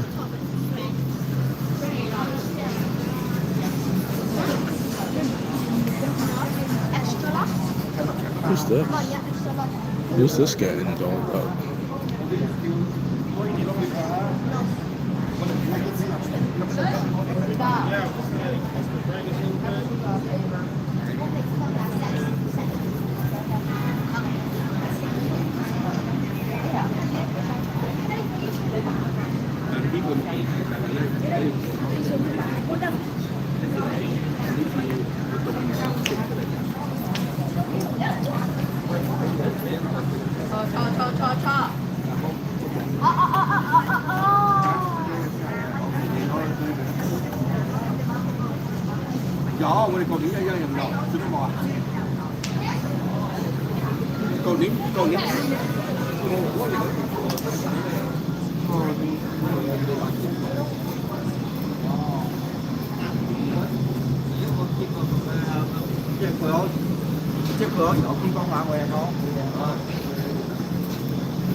But yeah, guys, thank you so much. Again, everybody follow. Nothing else. It's not required. I ask because it helps out the channel. Hit the follow button, but nothing else is required. I appreciate you guys who do it. Oh, Instagram. I have an Instagram group chat. And instead of doing the whole Discord thing, I'm just going to do the IG group chat. And hopefully tonight I'll have the time to make a Facebook group chat. Because I know pretty much most of you guys are on Facebook or Instagram. So I'm going to make both of those. Or I already have the Instagram. So just go to my Instagram, go to my story. And when you get to the point on the stories, it's going to say David and Friends. Just click the link. You'll be brought to the group chat. And once I have the time to accept your invitations, I most definitely will. So anybody who's interested in being part of the group chat, that is currently on my Instagram. And I'll take the time when I get the chance to post it. On YouTube. I'll post it in the community when I get the chance. Nice little crib he got. I ain't gonna lie. Probably cheaper than my place.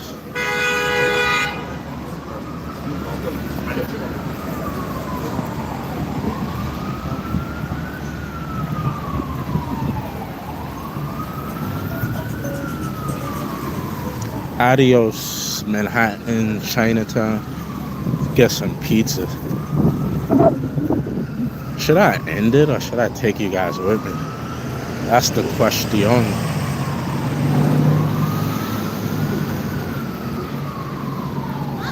To end it or not to end it?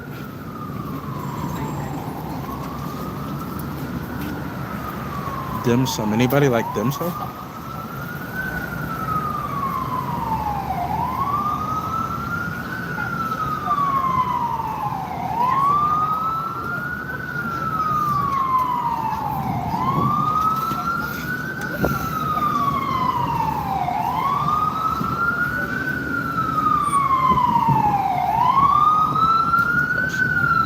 Flushing.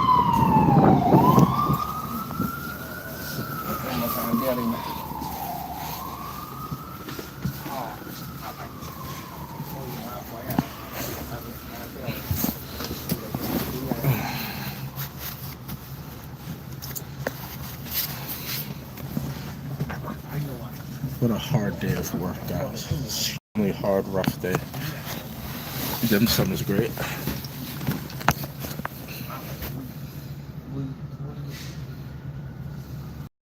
What a rough day.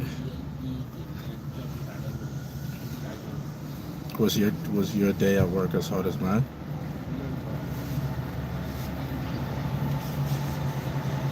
Casino bus. I don't gamble at all. I don't really gamble at all. You are loved, bro. Wasn't you the one who was just talking smack? Let me see. You were just talking smack. Right? This Roman numeral guy was talking.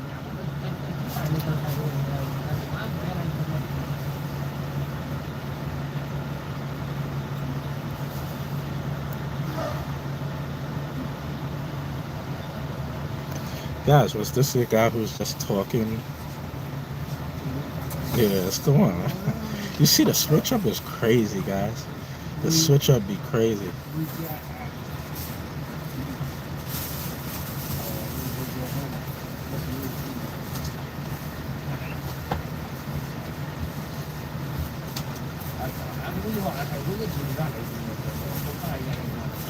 Just found you. Can you share your day? My name's David. I'm from New York. Just attended a rally for protests. No, for journalists in New York. Couple good speakers. They shared their stories, their adversities, things they've been through in their career of journalism. One of the public advocates of New York City spoke. Now we're gonna have some pizzas. It's probably the most important part of the day, getting your pizza. Like they say, a pizza pie a day keeps the doctor away.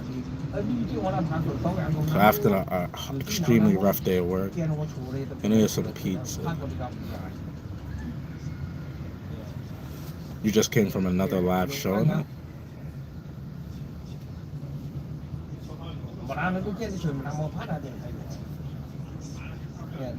Thank you guys for being here. I appreciate it. If you guys wasn't here, I'd be here alone. It would say 0 on the screen. And I'd be talking to myself.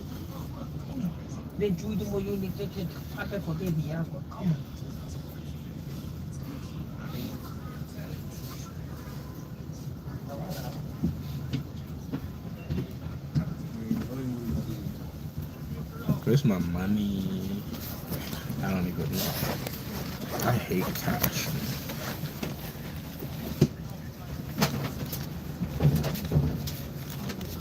I don't get no cash back when I use cash. Damn, bro. I'm trying to get this right in between my nose so it's not in my eyes. #1 stream. Appreciate you, Jose. Maxwell, if you say hi one more time, Maxwell. Say hi one more time. I'm coming to Chicago. It's not going to be pretty. Say hi one more time. You got one more time, Maxwell. And I'm booking a one-way ticket. Booking a one-way.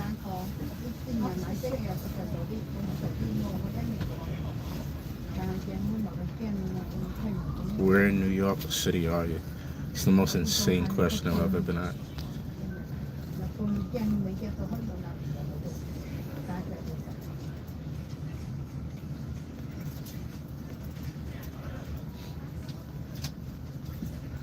Super Funky, appreciate you. Thank you for being here.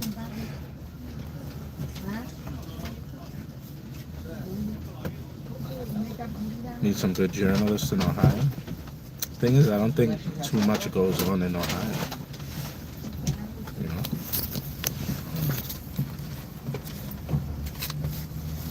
Thank you, sir.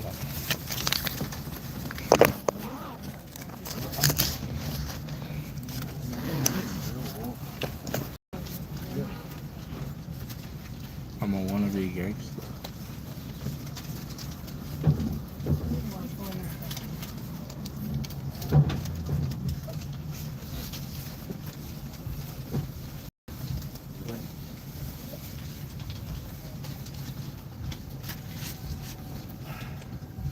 Texas would be a great place to do journalism.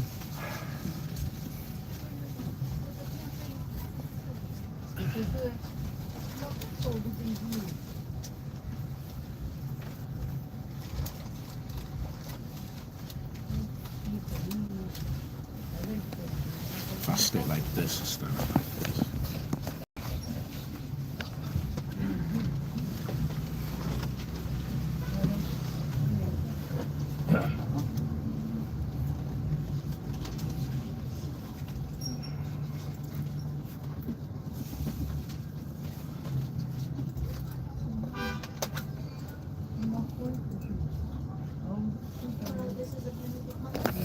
Rosa Parks gave you the balls to sit in the front, you sit in the back. Loser. I sit in the back because I'm really outside and I really like the life I live, I really live it. And I don't want anybody behind me. You see, when you're a man and like you have to be aware of your surroundings. I don't sit in the back of the bus for fun. I sit in the back of the bus because I punched people in the mouth before. I don't want anybody ever to be behind me. Slapped a couple people in the city, you know? So I don't want anybody sitting behind me.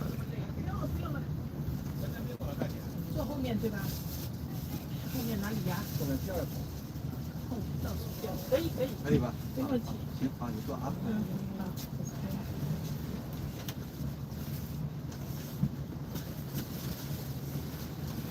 Thank you for stopping in, Life is Script. Hope you're doing good, brother. Chicago loves me. What about you, Maxwell? How do you feel about me? Chicago can keep its love. How do you feel about me, babe? How do you feel about me?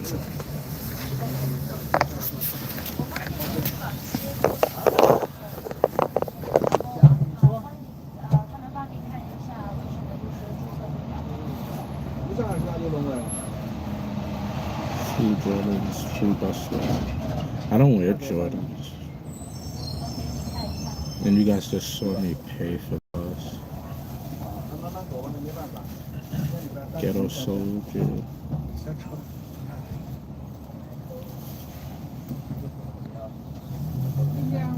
It's not a do-rag. You ignorant nigger. You ignorant nigger. This isn't a do-rag. Such a nigger you are.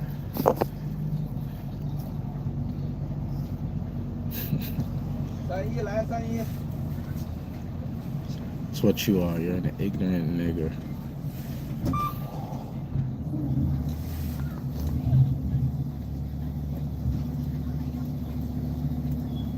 Dude said a do-rag.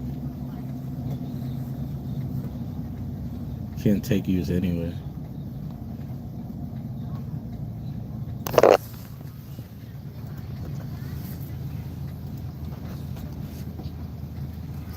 We're on the go. Wheels on the bus go round and round, round and round, round and round. Oh no, we're not leaving. I thought we were leaving. Who's this?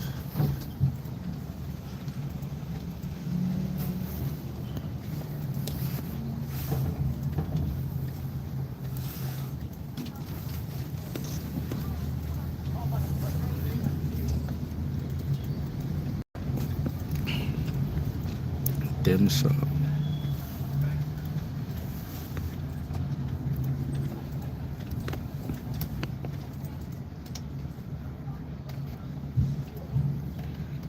What a day.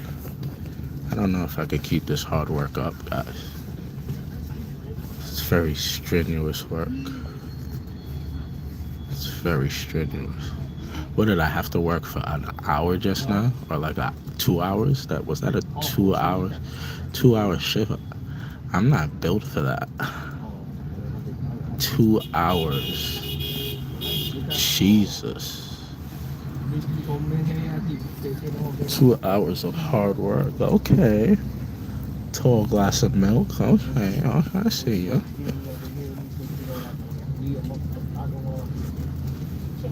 You know, if you mix milk and chocolate together, you get milk chocolate.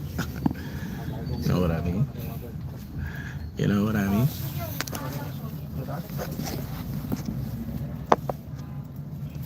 If you mix milk and chocolate, you get milk chocolate.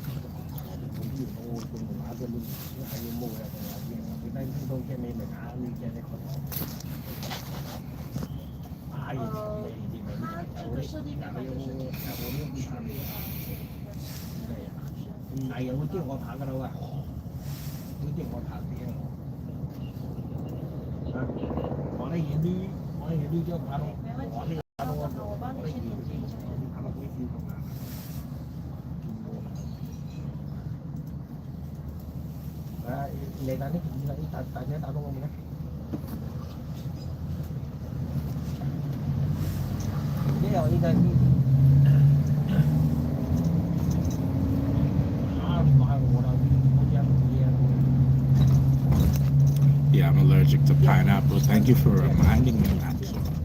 I'm allergic to pineapples, guys. Only on pizza. I could eat it alone, but on pizza, I'm allergic to it.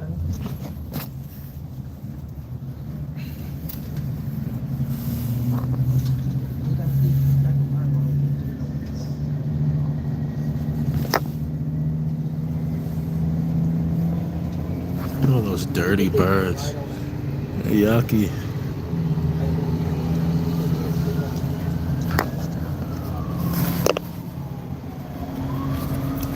Guys, did you see all the work I had to do? You think he's tired? I'm tired. I'm the one who worked hard today. Me.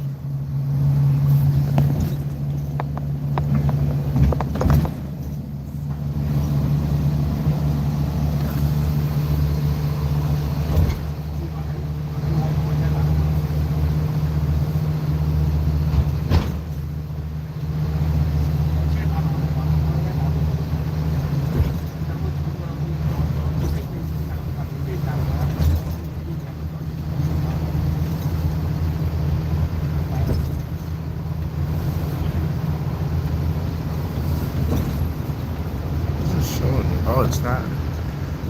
It's not even showing you guys the right side.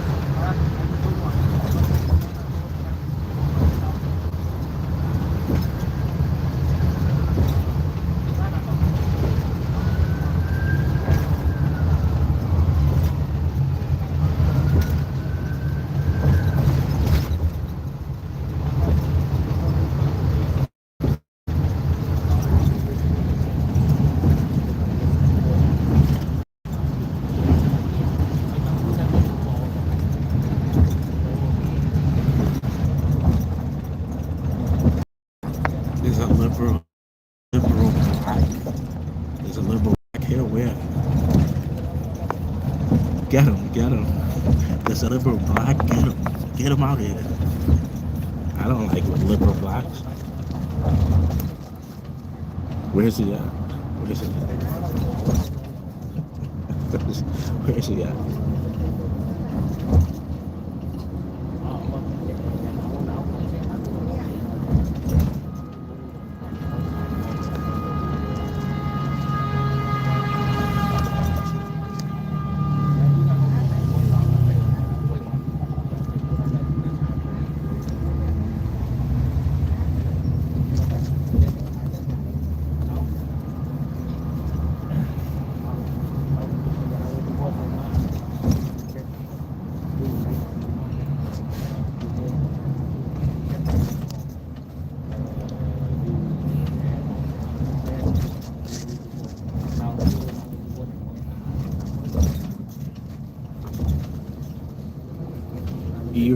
You're from Ireland? Pleasure to have you here. I'm in New York, just came from a rally. Guys, everybody. Well, not everybody. I'm not going to accept it from everybody. Instagram, there's a group chat, David and Friends. There's a link to it in my story. So if you're in... Let me grab my handy dandy Obama phone. Thank you, Obama, for the free phone.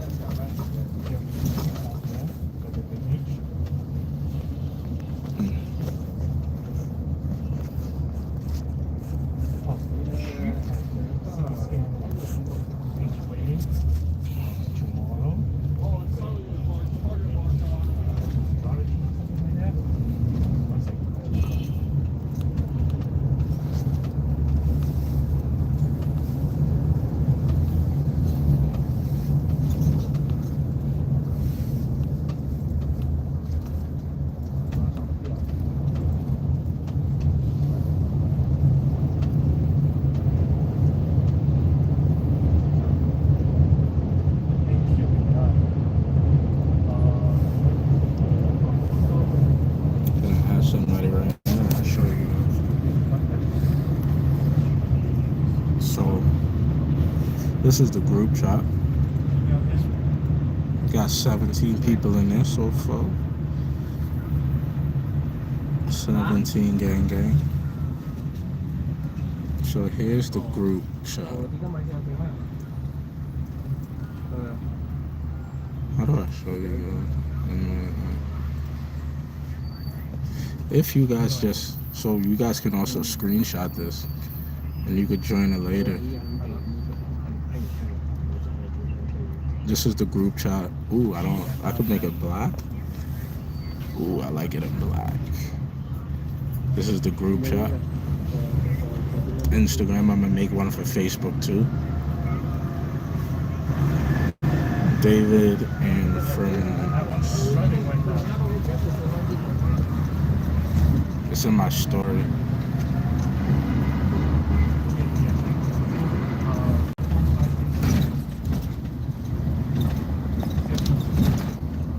If you go to my story link, I'm also gonna post it in my YouTube community section.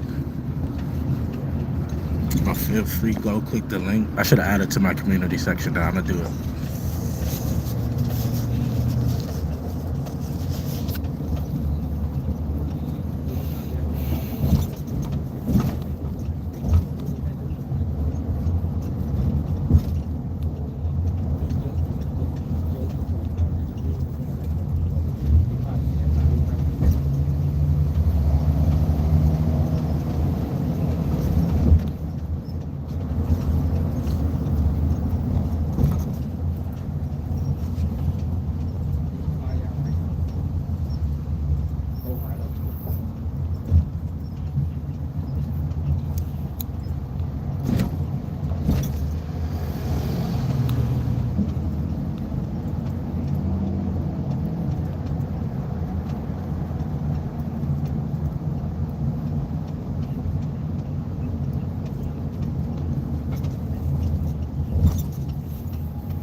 I get so distracted because I open.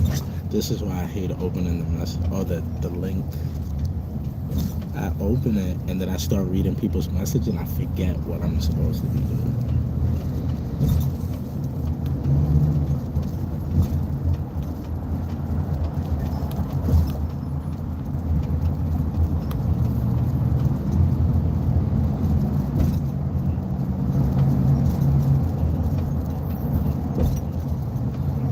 So I'm adding it to the YouTube community now. I'll let you know when it's up.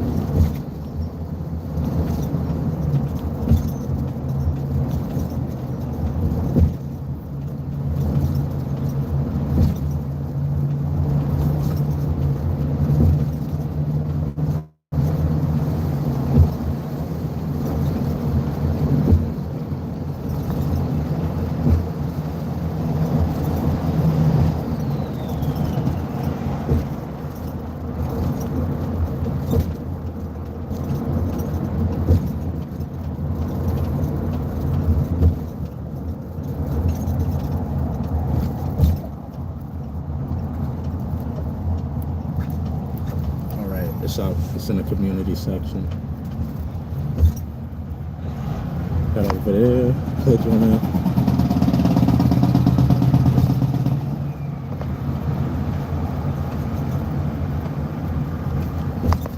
And if I like you, I'll accept it. Everybody, it's not open to the public. Everybody doesn't get approved, but if I do like you, you'll be accepted into our mafia. What is it called? Our La Cosa Nostra. You'll be accepted into this little thing of ours, paisano, okay? You'll be accepted into the family if you're one of us. If you're not, capiche?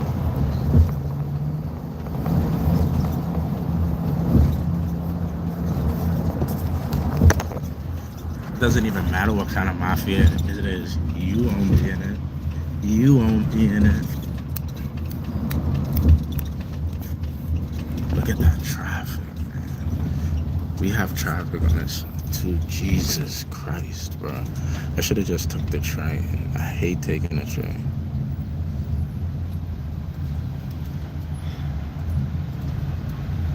What time is it? Oh, 5:30, yeah. It was real smart of me to get on this. 5:30 in the afternoon. Real smart.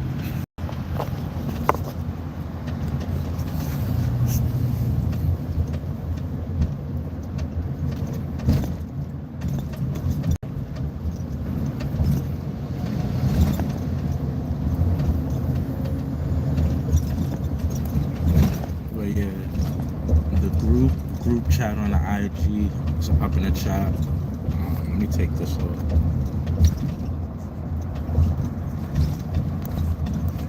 group chat is up now in the community section of YouTube on this account.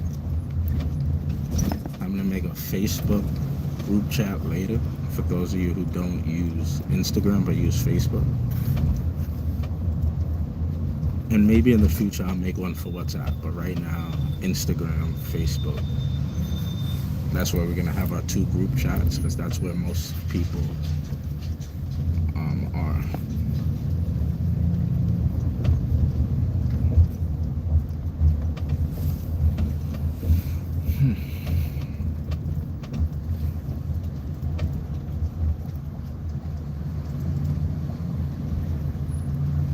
I don't know if that was a protest. It was more of a rally.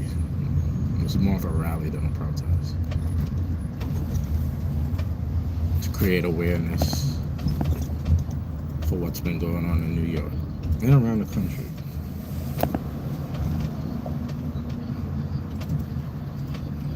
Well, all you have to do is rewind you got in here late. All you have to do is take your finger, rewind it, and you'll see exactly what the rally was about.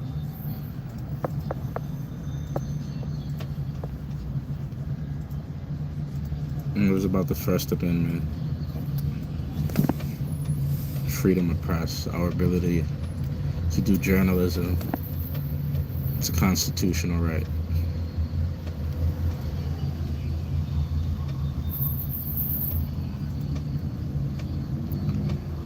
Let me guess, you want more crime? No, I want your mother on the bed with her legs spread open like she did for your father. That's what I want, personally. Probably could get it if I tried. But I'll pass. I'll pass on that mess of a bush.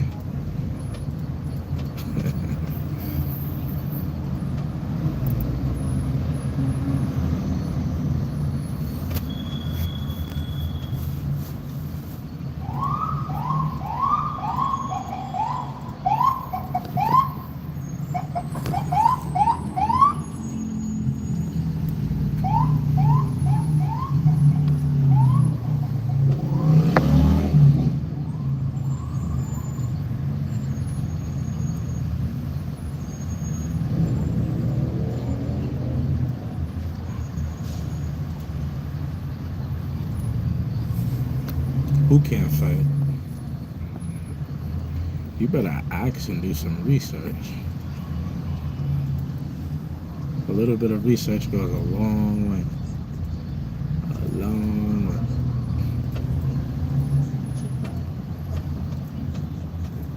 Goes a long way, maricón. Maricón, puto madre. Puta madre.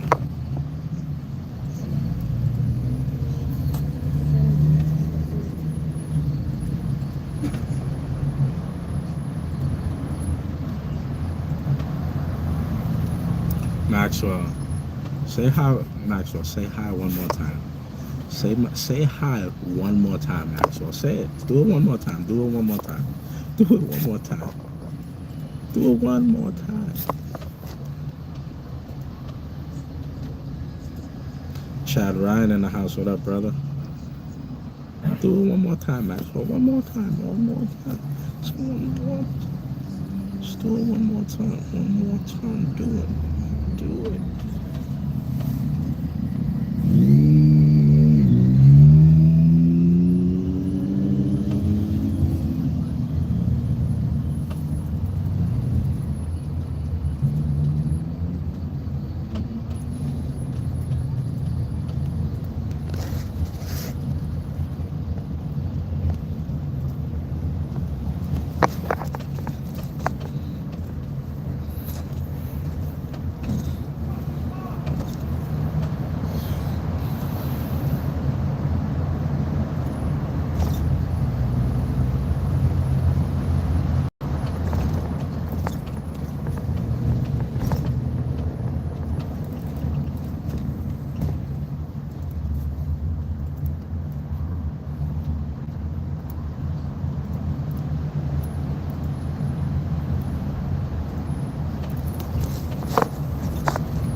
Mama Bear, how are you? Yes, it's pizza time. It is most certainly pizza time. I think I'm gonna start another one because I curse. I said a lot of bad words, and I want to tag Domino's in the video, so I don't want everything I said prior. See, that's the thing. That's why I try to watch my language.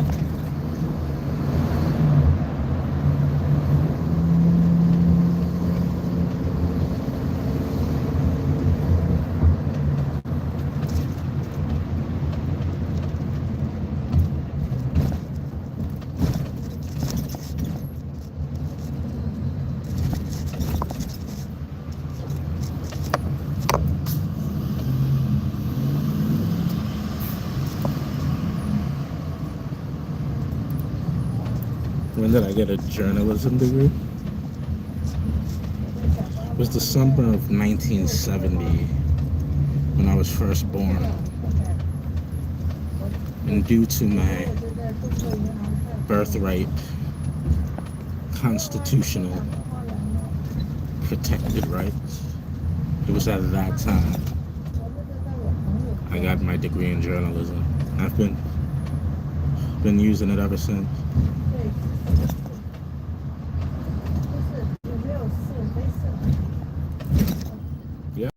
Been at it since 1970. It's a good year. Good year to be born. Gen X, as you guys know.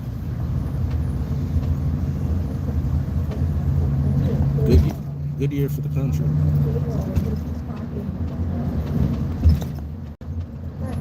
A lot going on back then, but we made it to here.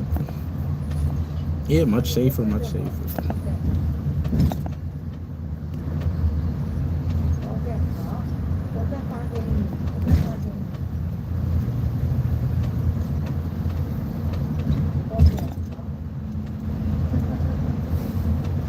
Well, that was rather racist. Roman numeral man. Africans kill each other over bananas.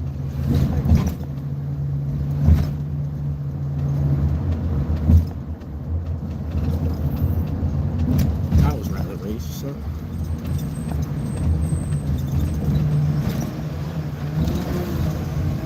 You're lucky I believe in freedom of speech.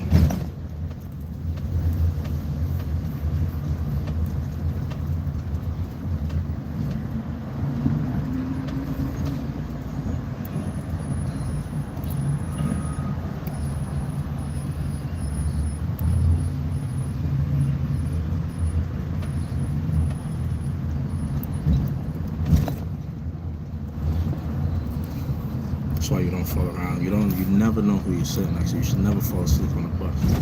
If you're on any form of public transportation, anything short of me being with somebody I know, I ain't falling asleep near nobody. That's crazy. Like I don't know how people feel that comfortable.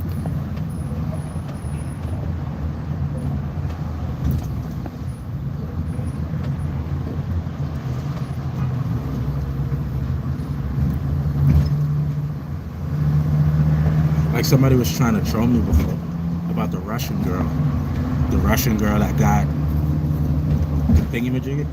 Like, how do you feel comfortable falling asleep? I can't do it. You're gonna have to work. If you want to take me out, you're gonna have to work for it. You're not gonna read the newspaper. David was sleeping on the bus and somebody. It's not possible.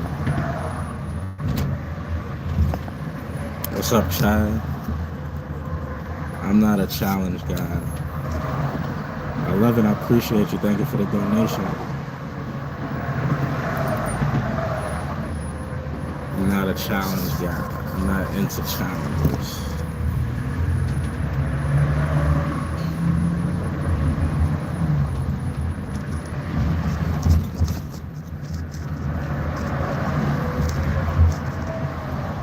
Appreciate you, brother. Thank you for the 2.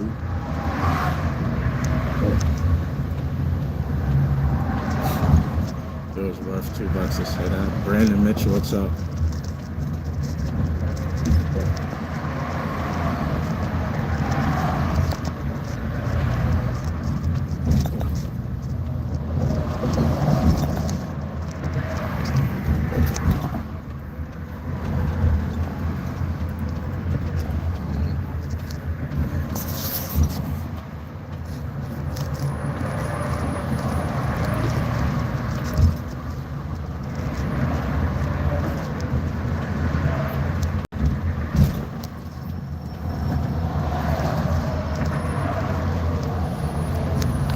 Aria, what's your thoughts on what's your thought on illegals? What are your thoughts on illegals, Aria? Are you a man or a woman, Aria? What's your thoughts on illegals? Mama Bear, thank you for the $2. Check message on. Check message on.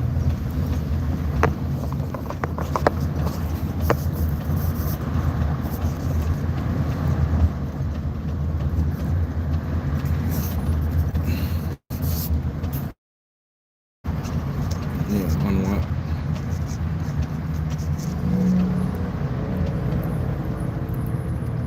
I am a man. Mass migration is destroying my country. That's a fact. Aria, so maybe he thought she was illegal. To answer your question, maybe he thought she was illegal, and he felt the same way as you. He thought she was an illegal migrant, and maybe he feels the same way as you. He's a hateful person, so he acted how you would act, like a savage animal.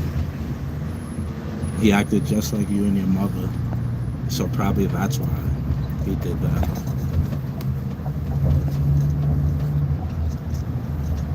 He's probably as hateful and angry as you, so he did what you savages do. That's why. It's my only guess.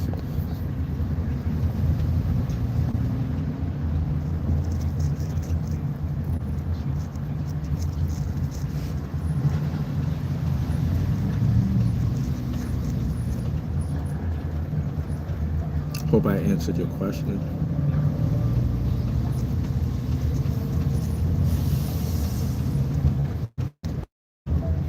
Your mother was a hooker.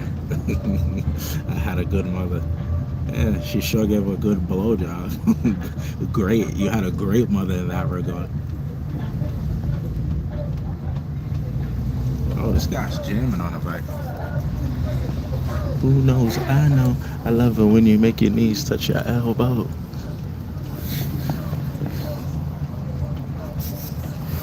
Your mama was great, boy. Ask the boys around town. Boy, that's your mama? She used to do this thing with her tongue? Good Lord. Good Lord, your mama and that tongue, boy. She would do this twirling thing. Hit the spot every time.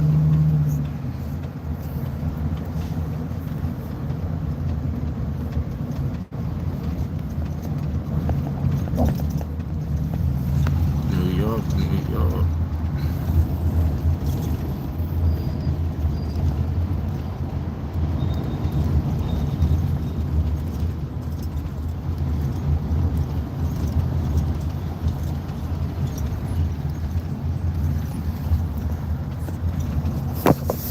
See, that's why I gotta start this over. I can't tag dominoes in this.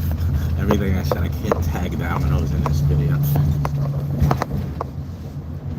We gotta get it all out now. We're gonna get it all out now.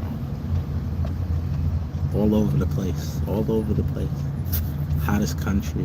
Got the hottest country in the world. Hottest country. Hottest country. Transgender for everybody. China.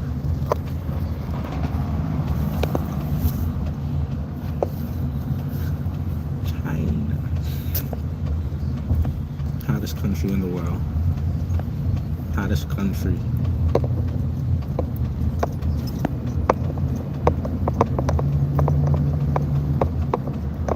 Sleepy Joe.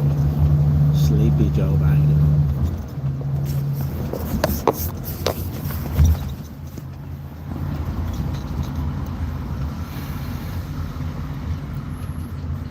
See how they switch up on us? I don't even know you. It's your first time here, both of you. They switch up. Nobody knows you.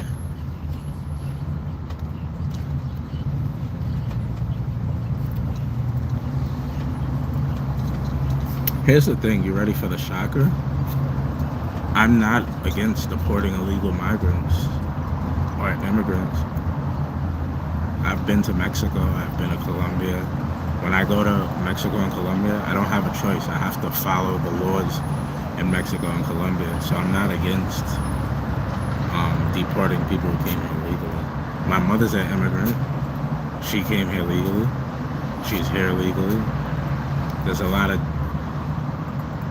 like, the options aren't even as abundant as it is to come to America and stay here as it is in other places.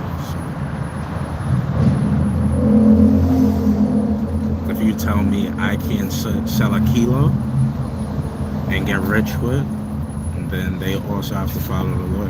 Like, it's not just laws for me. So if you're looking at it and you're saying, oh, he's on the side of it, no, I'm not.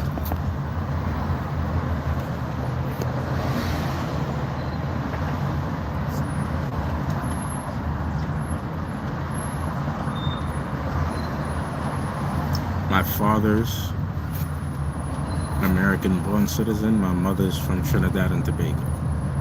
So I'm not against immigration. But I don't think people should be allowed to come here legally, and I should have to pay for them to be in hotels and get food stamps. I don't agree with that. I just keep everything real, 100%. You know? I think it's crazy that they let everybody in here in the first place. My thing is, earth, the ground, the dirt, I don't know how all these governments were able to just claim it as their own. Like, I feel like dirt, you should be able to go on whatever piece of land you want and live where you want. But if this is the law that they have in place right now, and you come here illegally, then, and I don't even think we should have to be paid for their deportation flight. Like in Thailand, if you get arrested for doing something, like let's say you commit a crime against somebody, you have to stay in jail and do hard labor to pay off the debt. So if you hurt somebody, or let's say, God forbid, you took somebody's life, you stay in jail and you do hard labor until you pay the debt, whatever it's determined, for the family. So if you rob somebody, you spend the money, and you took $10,000, if it takes 5 years to be in jail to pay it off, you spend 5 years in jail, and the money goes to the person that you. So I feel like people should have to pay. Why am I paying to deport people that America let in? But that's a story for another day. My mother's an immigrant. She came here. She had me. So she should be thankful to me. If it wasn't for me, she wouldn't still be here. But yeah.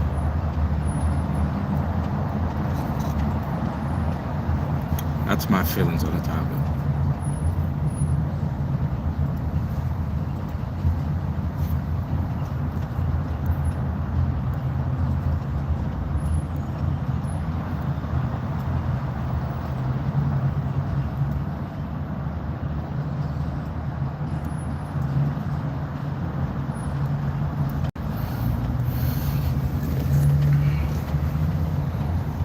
I don't know. It's a very deep topic, but I'm just giving my honest opinion as somebody who's not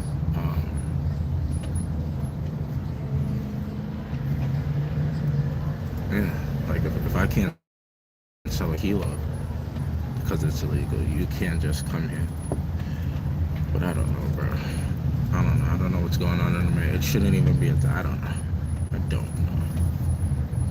I'm just keeping it honest. I don't like lying. I don't like pretending. I like to be it's so easy to be myself, you know? It takes, I gotta remember my lies. It's too much work.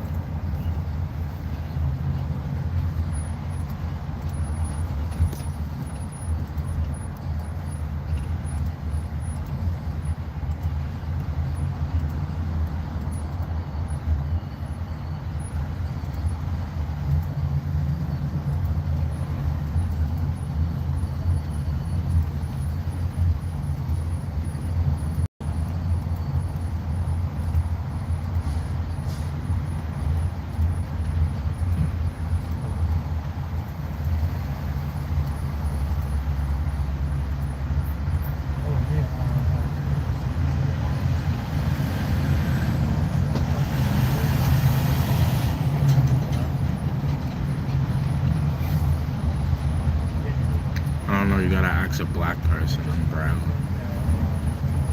Hat is black. Bandana is black. Shirt is black. Vest is black. I'm brown. So yeah, better question for a black person. And I'm American.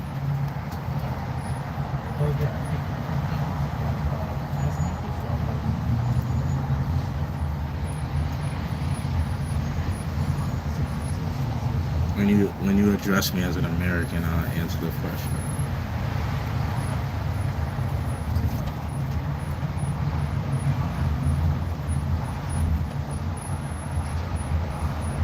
Hello, behave. Do I think people play the race card too much?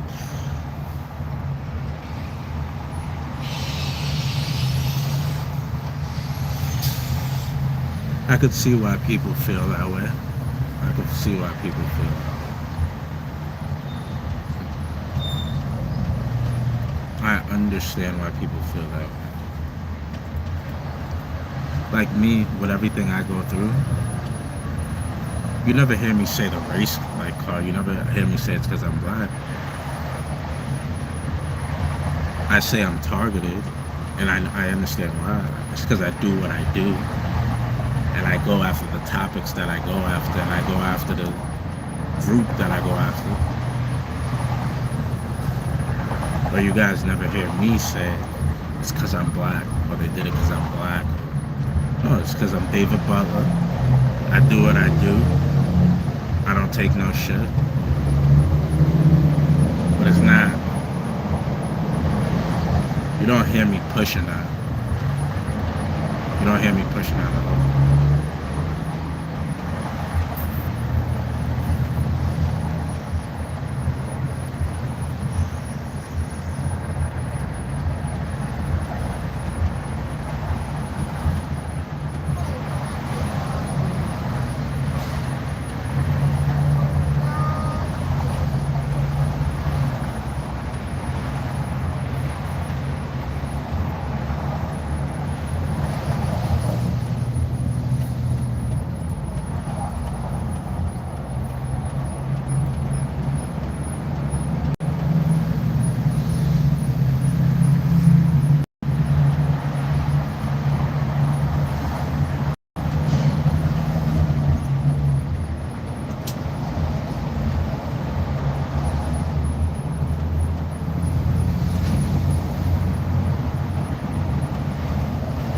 I'm just thinking about what pizza I want to get.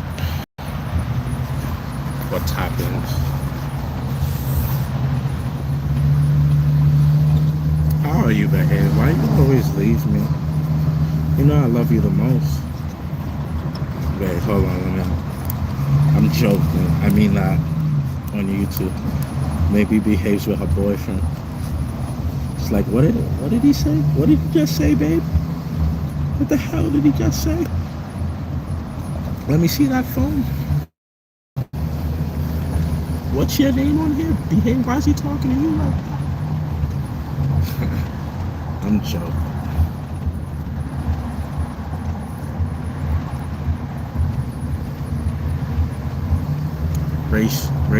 Race isn't playing a race card. It's just true. Not in the God you believe, and not in the way you believe in Him. I believe in something, but not what generally people believe in.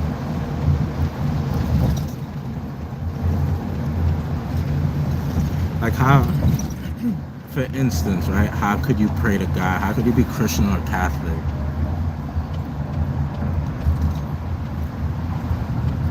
At least for me, my point of view, Christian or Catholic. Like, I don't know. It's deep. Like slaves adopted the religion of their slave masters, and then they prayed to the same God as their slave masters who had them as slaves. So how, imagine if somebody kidnapped you and they were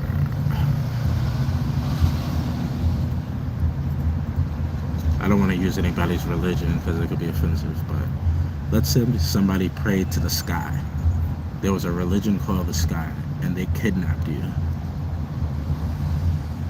Once you got free, would you pray to the God of the people that kidnapped you? It's just why it doesn't make sense to me. Like when I see people who complain about slavery, but they're also like, I'm Christian or Catholic. I'm like, what sense does that make? You pray to the same God that the people who you hate or dislike or you feel like they wronged you. It doesn't make any sense to me.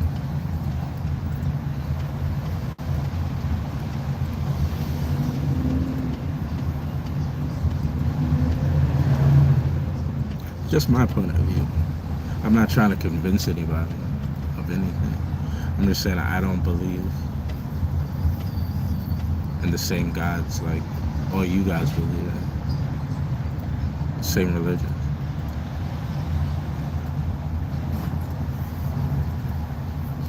I believe in something else.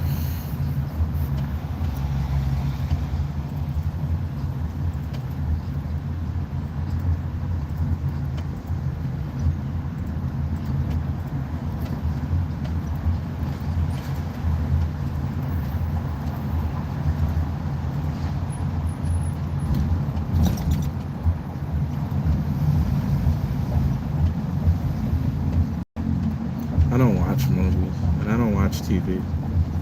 Rarely. All my information comes from social media, and then I'll do a fact check. If I read something or hear something or see something, I watch it and then I fact check it. And Google it, chat GPT it, read a book or article about it.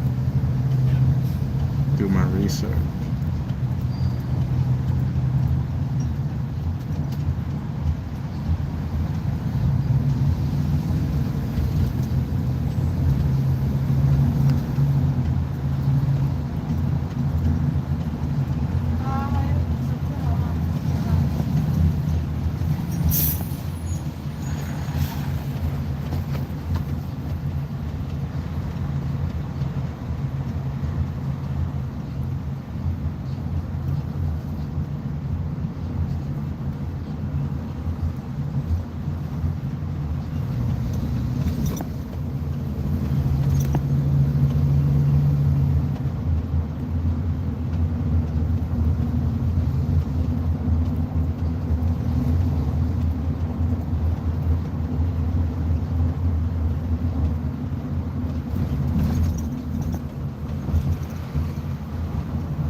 Maxwell, you're giving people wrong information. It is not tomorrow.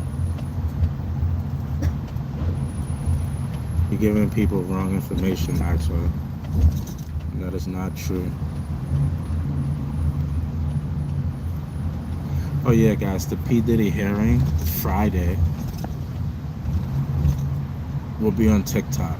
It will completely be on TikTok. Every drop of it, every minute of it will be on TikTok. I won't be on YouTube at all.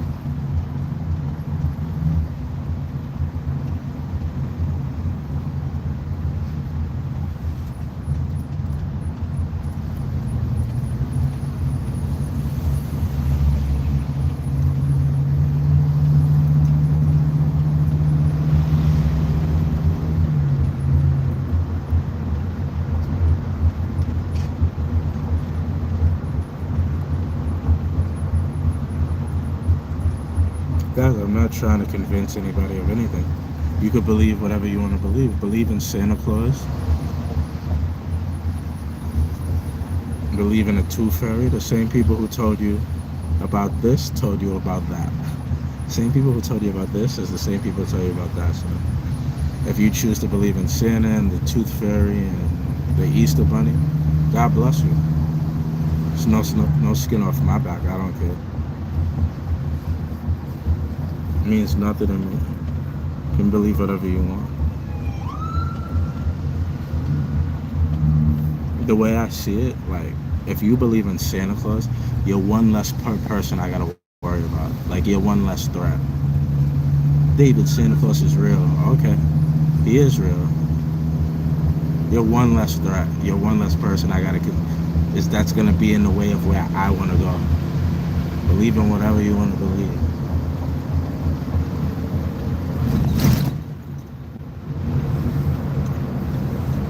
I'm not trying to convince nobody or not.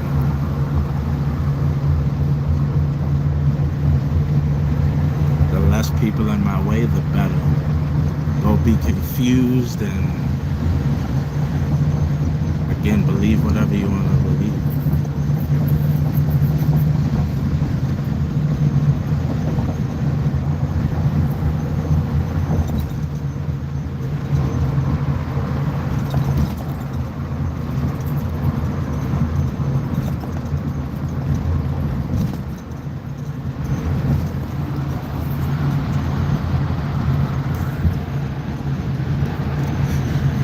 That's the thing from the movie and the Men in Black. You guys saw the Men in Black with Will Smith. Remember when the alien cockroach was trying to get away? That was where they shot that.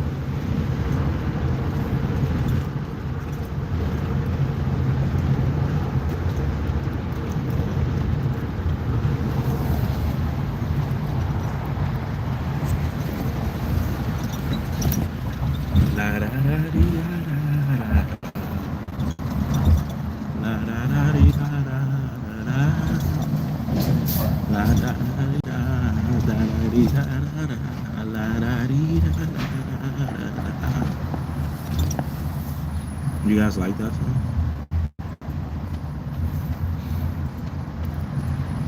Wanna be my lover, lover. You guys are too young for that. Little whippersnappers don't know shit about that. What is that? Freestyle, right? Freestyle.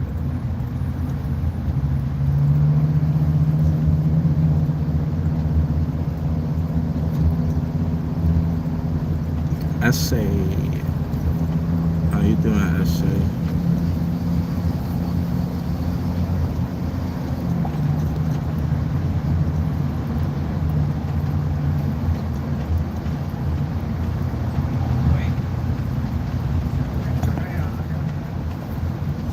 Top G.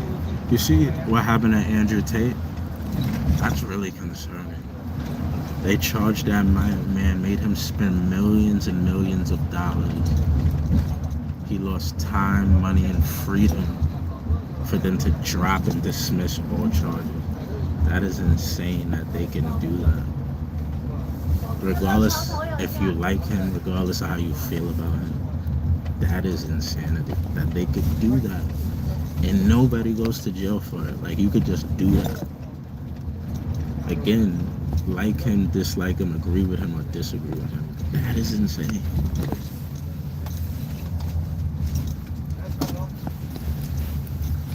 All charges were dropped in all countries.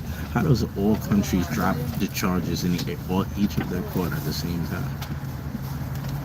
That shows to me like there was communication between everybody. There was, like, they were working. Doesn't make any sense. Everything has been dropped simultaneously in each country.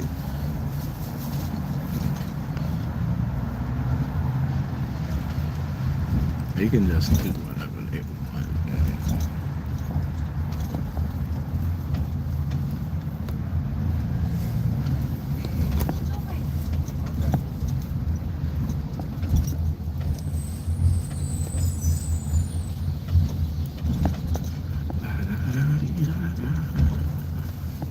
What kind of pizza should I get?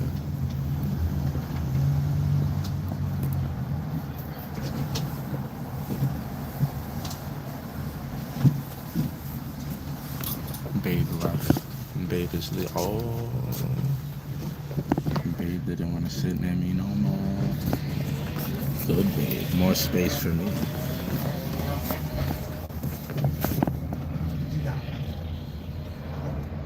$415 people voted. Thank you, guys. Muchos gracias, mi amores. Shesheni. Kapkun Ka. And thank you.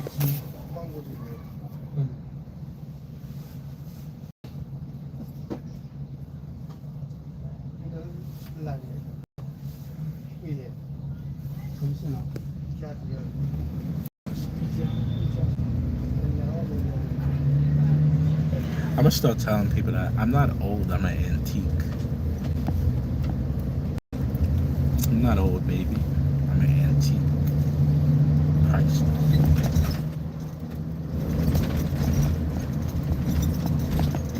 I'm a collector's item.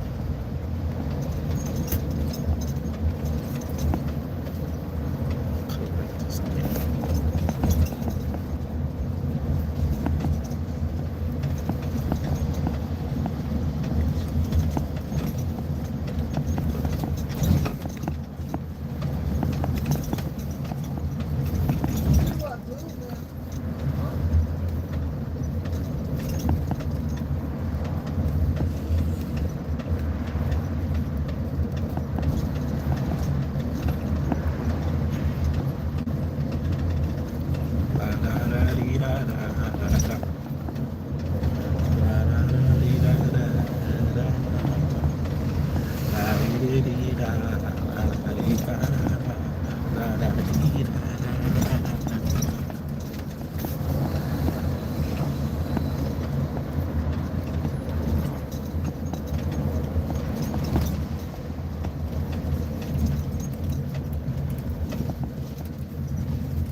Anybody want to go to karaoke tonight?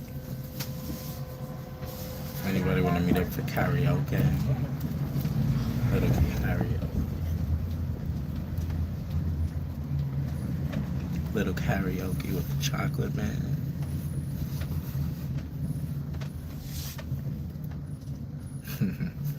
You about to hit up the gym, I said?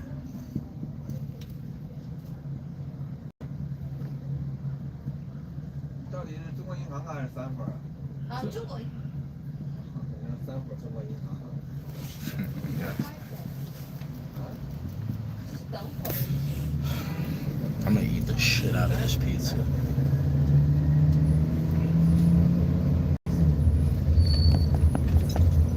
Think about it. Because I ate a pizza, because I bought pizza yesterday, I haven't spent money on any food today. I haven't eaten anything. I had that coffee. On King David. Yes, sir.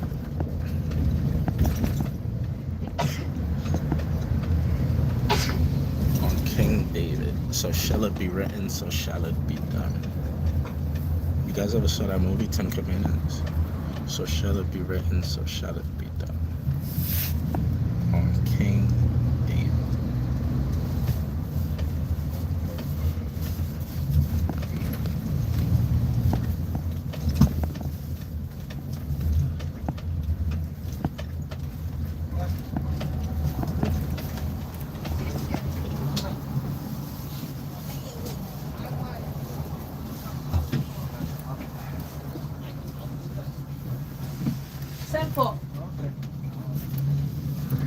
Why do your people? I'm not Persian or Egyptian. 300 people, what are you talking about?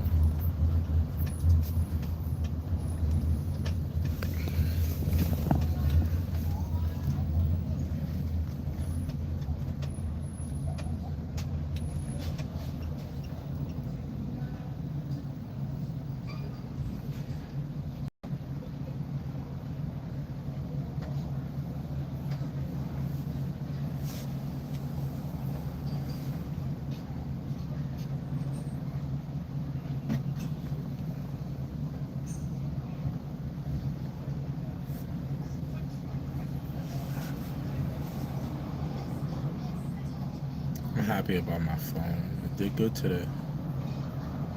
Did good.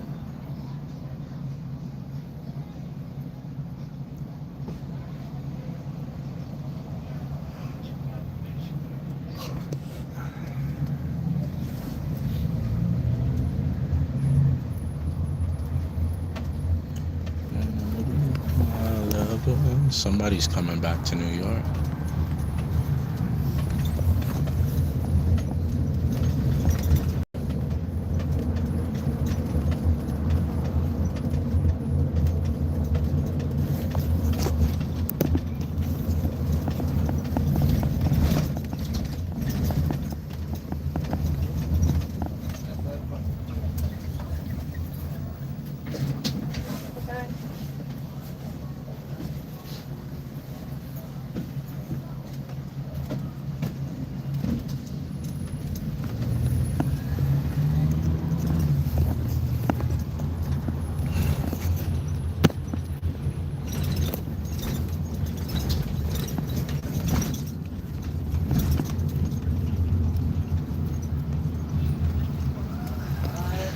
Kicking the door, waving the 4-4.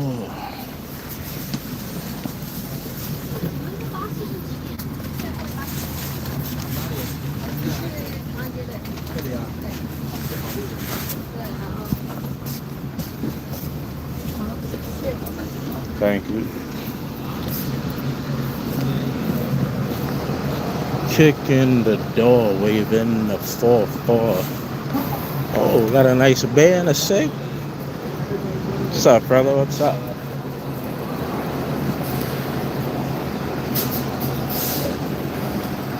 Kicking the door.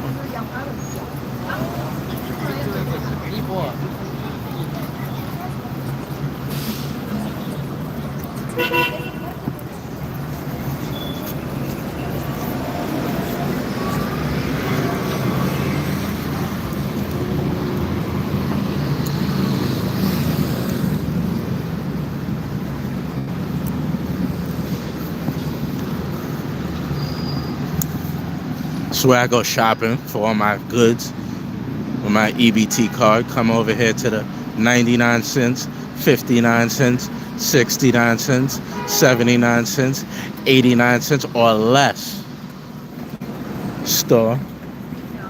Go on a shopping spree with my EBT card on King David.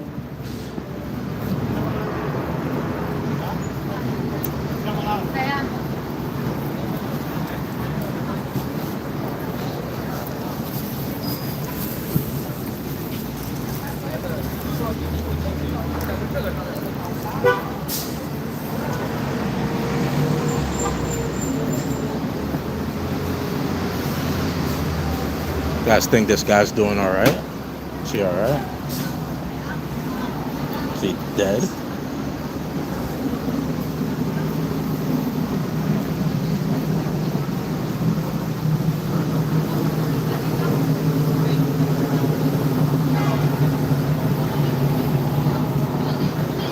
Fruit?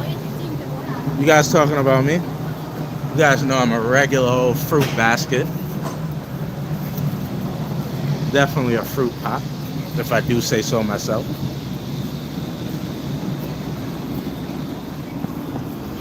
Chinese people have like all the craziest herbs. These are just all herbs.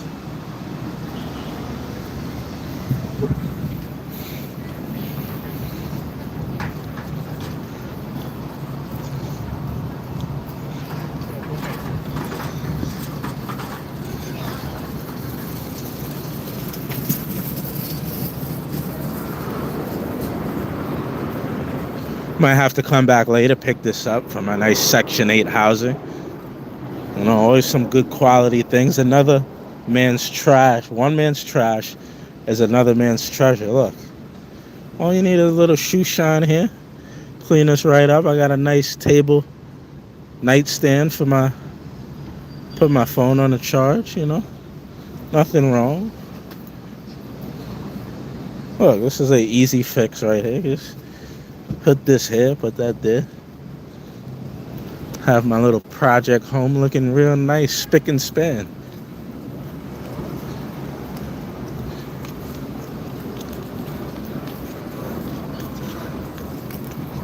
Nobody better take it though. Keep an eye on. Nobody better take our stuff. Already claimed it. Already claimed it.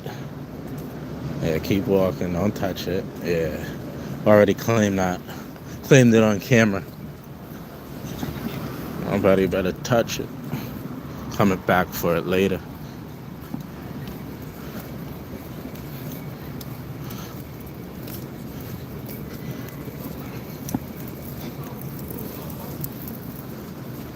Yo, I'm gonna eat. What I do to this pizza might be for the ages, brothers and sisters. What I do to this pizza, they may write about for years and years to come.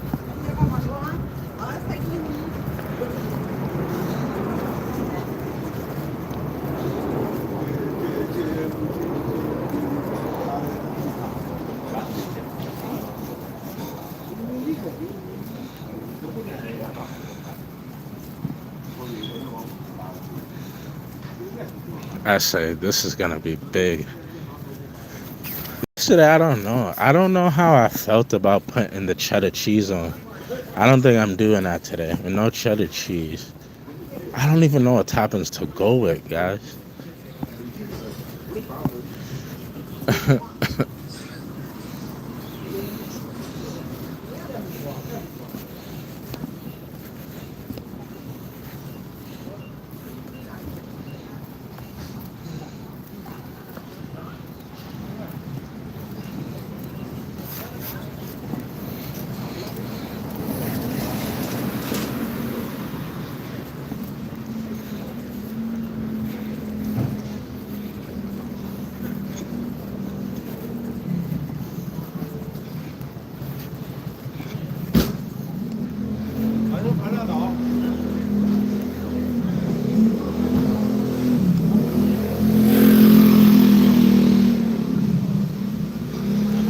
Trende Awagua.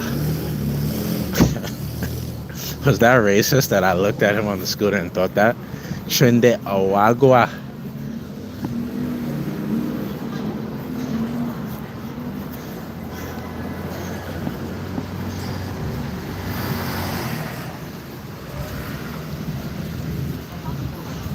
The way Trump says things are so funny.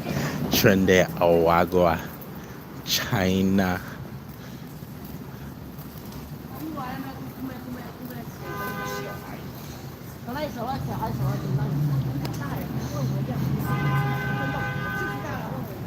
Look, we were talking about church. Did all the people going crazy about church? Did you guys go to church this past Sunday?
I've never been in this little market. It looks neat.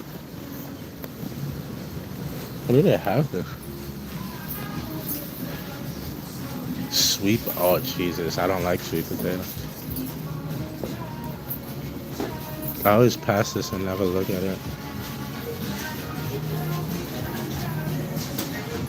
Teok Galibi burger? Sounds awful.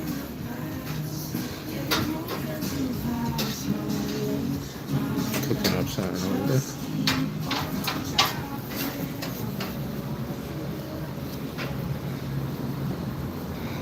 How they just gonna leave this out here like I'm not gonna steal one, guys? Just gonna leave a watermelon around a black man? They're tempting me. Think I won't catch the charge? Think I won't take the charge? You're just gonna leave watermelon around a black like that? Got some nerve playing with me. I'll do it to them. Some nerve. You guys think these cameras will stop me leaving watermelon? The nerve of them. Testing my blackness out here. My blackness and my patience.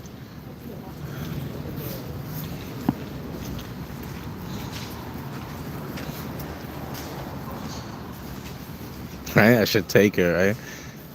You're with me now, watermelon. You're where you belong. You're where you belong now.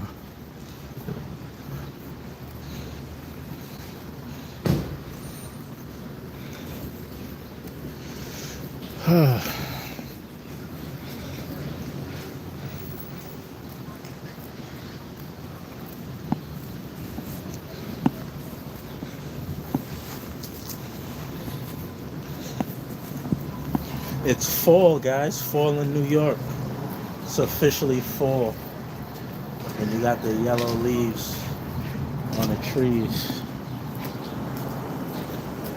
Raining yellow leaves all over the place. All over the place. Hottest country in the world. All over the place. Fall in New York. It's my favorite season. Is the fall. Get to bust out all my jackets. Scarves. Can be way more stylish. It's nice and cool. Not freezing, but cool. Especially in the evening like this.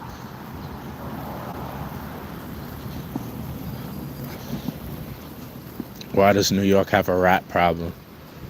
Voila. Somebody's just got a bat. I'm not gonna lie, I'm not a garbage picker.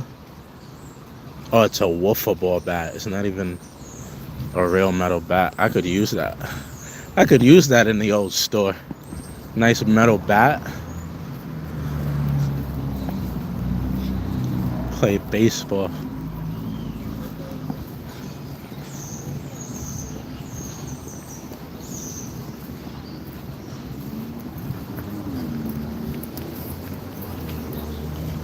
Play baseball with your teeth. Where am I supposed to turn? I don't know. Appreciate you guys though, man. Thank you for the super chats. Thank you to everybody who subbed up today. Everybody new. Thank you for the continued support and love. You know, everybody doesn't have the time. Today's economy, today's world is completely nuts. Maybe you hopped in, just double tapped the screen, gave a like. Appreciate you.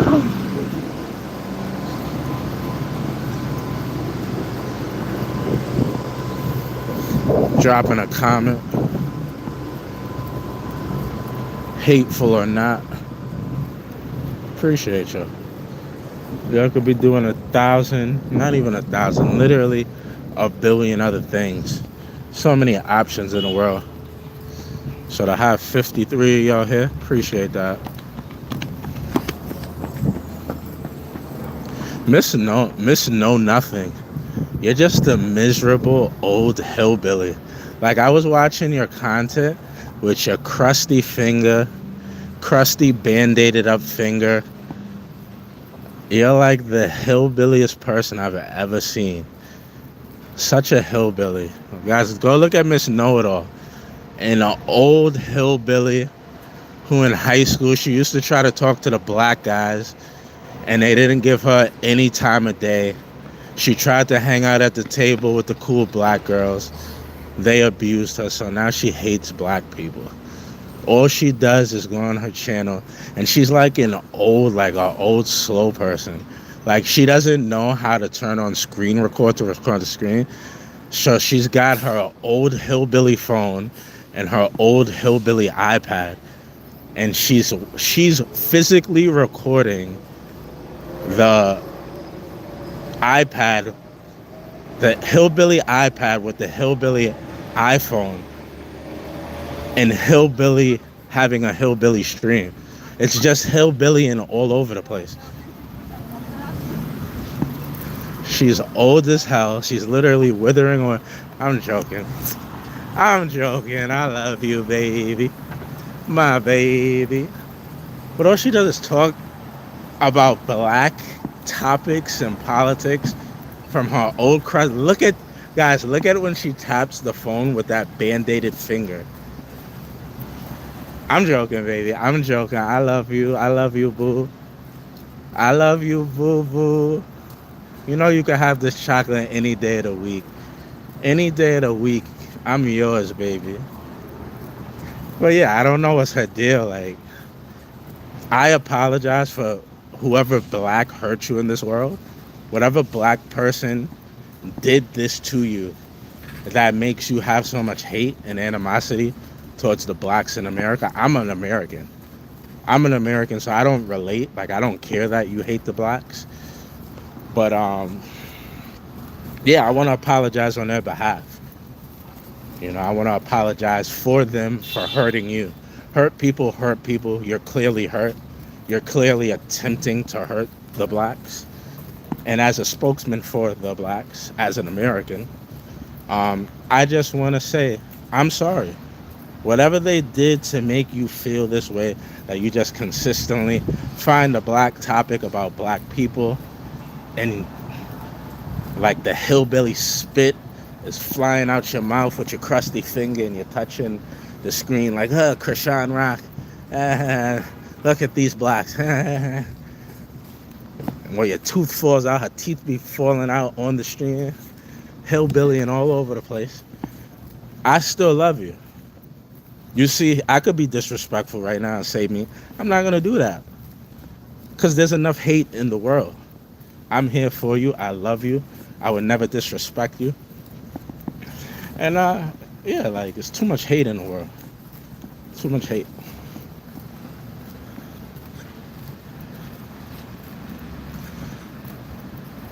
You're black man.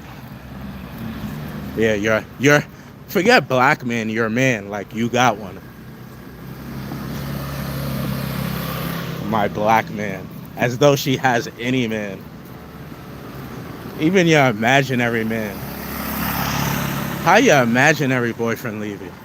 That's crazy. That's when you know you're a fucked up person. Your imaginary boyfriend leaves you. But nah, like,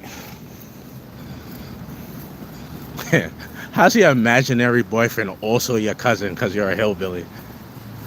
Like, that's fucking insane. Like, stereotypes for days. Not only are you a hillbilly, but your imaginary... It's not bad enough you have an imaginary boyfriend. Your imaginary boyfriend is also your cousin. So you're living up to the stereotype of you hillbillies.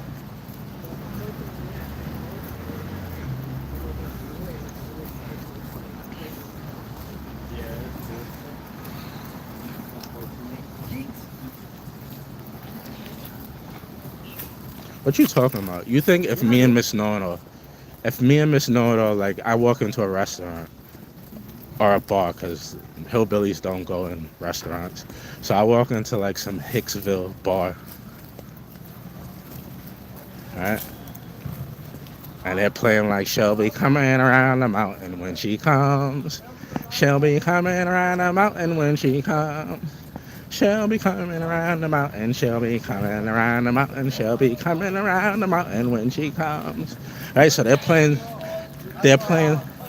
Watch my things. I'll be back.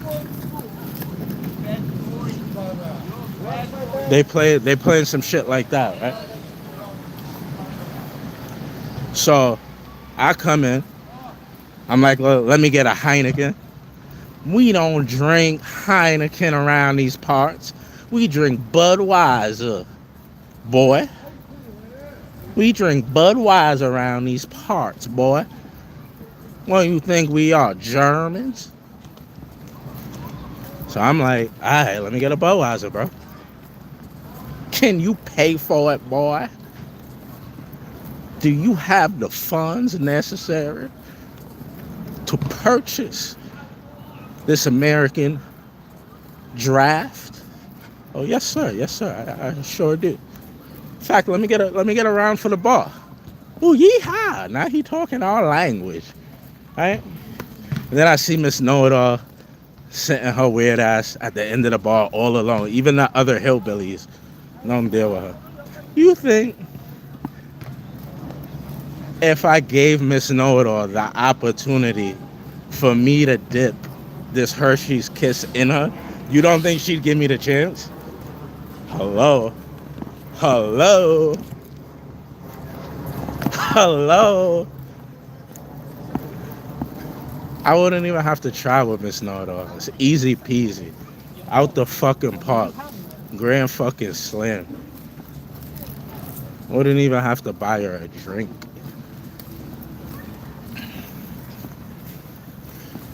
I love you though. But how's it going? What you getting into? What you doing tonight? Don't come try to troll me. I'll eat you up, bro. I'll eat you up. Don't do it. Don't do it to yourself. The same way you see me slapping people up in New York in real life is the same way I'll slap you up on the internet. Don't do it to yourself. But how you doing, baby? How you doing, Miss Know-It-All? You good? You eat? You eat today? They feeding you over there? You haven't ate this? No, I had the leftover pizza from yesterday. I'm about to get some more pizza now. You want to super chat me, baby? Be my sugar mama. I'd treat you better if you was my sugar mama. Send me a super chat so I can buy pizza. I'd treat you better if you was my sugar mama.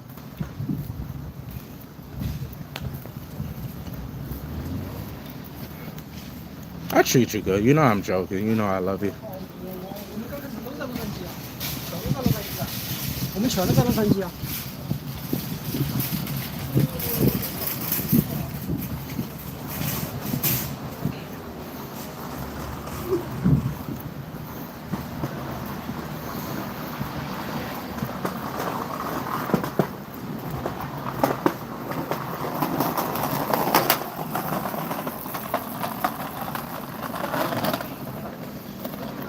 You must not love her. You send them after me, you're gonna put out candles for them. I tell you that. You're gonna put out candles for that man.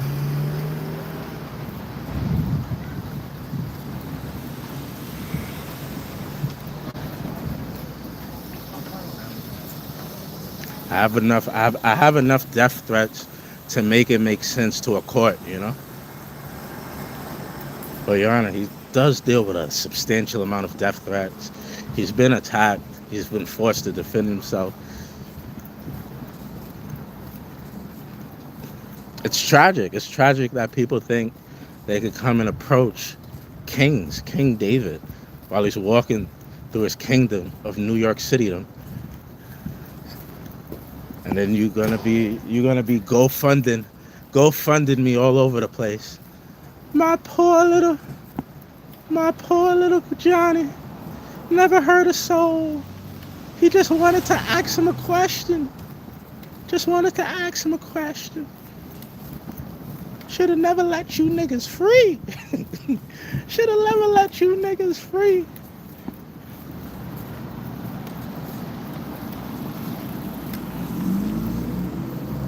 Anyway.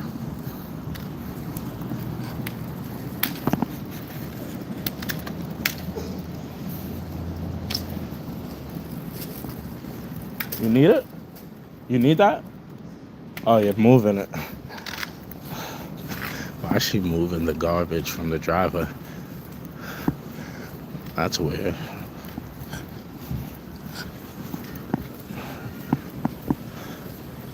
Some hillbilly shit. Some shit Miss Know-It-All would do. Why are you just knocking around? You're about to fall over any second. Now you're going to try to fall in front of me and stop me from getting to my destination of pizza. And then you guys, David, you're just gonna walk away while she falls. I'm hungry. If I go and eat pizza and she fell, she's gonna still have fell. So I said, let me keep walking. If she fall, I don't want no parts of that. The hell is you knocking around paper for?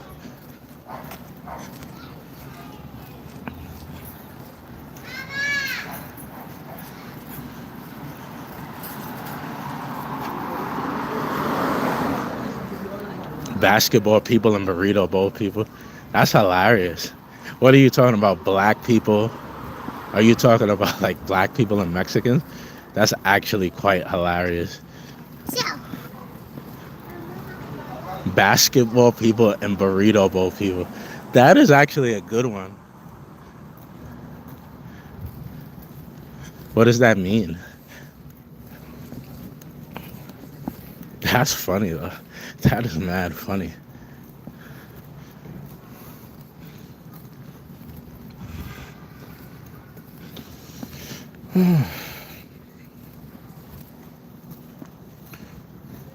That's alright. I'm switching this. I'm not. Who's here from TikTok, bro? Should I go to TikTok? Because I don't want them fucking annoying me while I'm eating my pizza. You know, when you eat, you're supposed to be at peace.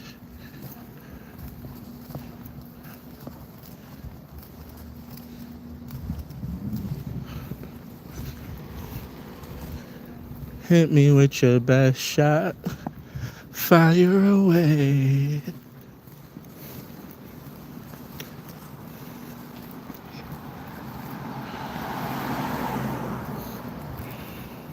Guys, you really gotta see Miss Know-It-All.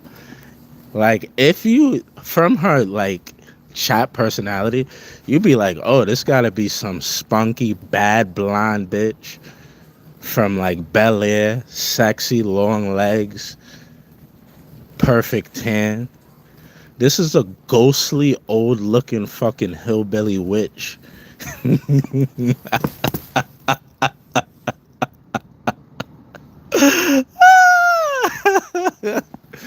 She fucking looks like the lady who took Hansel and Gretel and tried to eat them. Like, who do you fucking think you are? Being sassy or great? You should be humble. Like, you ever seen like a real ugly person who's afraid to talk? And you're like, damn, like you feel kind of bad because you know, like, they don't want to talk or say anything. They don't want to draw any attraction to themselves because, like, they're afraid people will look at them and be startled. Like, oh, shit, what the fuck is that? Like, what the fuck is growing out of your face? You know what I mean? You've seen people like that in life who, like, they don't want to draw attention to themselves because they don't look the best. That's what this fucking old hag looks like. And she's in here talking like she's a blonde bombshell. I've seen pretty white women before in my life, and you, young lady, are not one of them. In fact, you've never been one of them. But God bless you. I respect your spirit.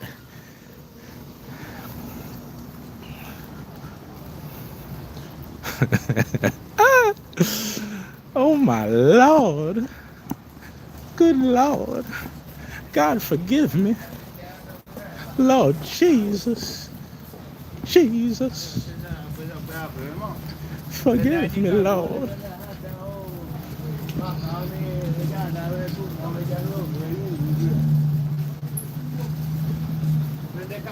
Let these people pass, bro. Tell them behind me.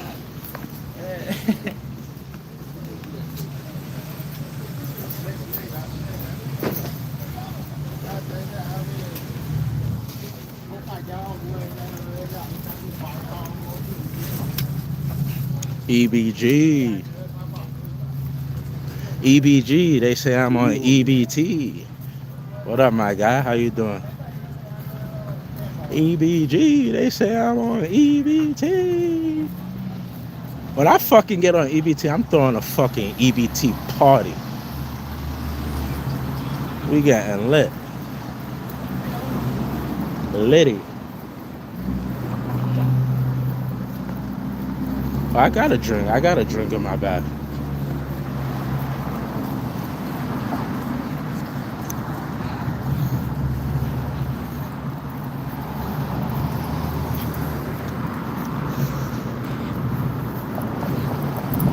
Oh man.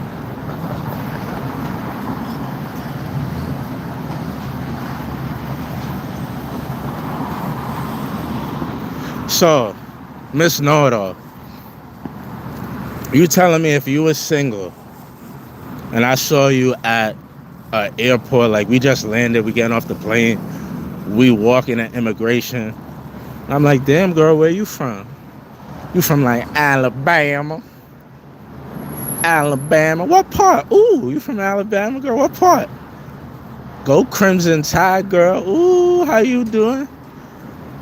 You know me like a small town. You probably never heard of it. It's called Hicksville. Hicksville, Alabama. I'm like, oh girl, okay. I never been there. I guess I gotta go if they all look like you, girl. Damn, where you been all my life? You all blushing. You already look like a ghost, so as soon as you get a compliment, you're gonna turn red as hell. Tomato paste face ass chick, right? And then I'm gonna be like, so yo, what's that at, girl? What's that at? You a hillbilly, so you don't know what an at is. Yo, IG, girl. Man, let me stop playing. What's your number, girl? Let me get those digs. You giving that up ASAP. ASAP like Rocky. I'm ASAP Rocky and you Rihanna. You giving them up ASAP like Rocky. Like I'm a black dude in a bank with a ski mask. You giving me all those digits. You know that. This is known.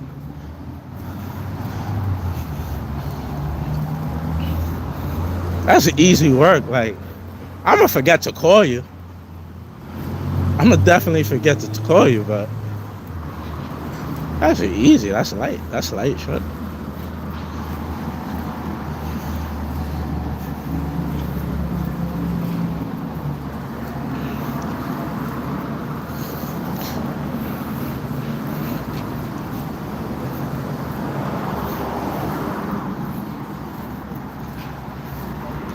My tooth is gone.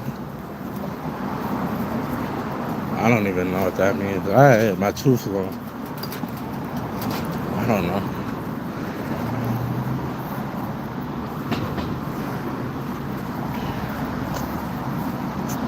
We got abused today.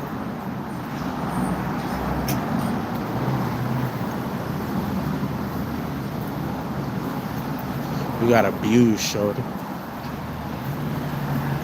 I love you though. I just gotta let you know, cause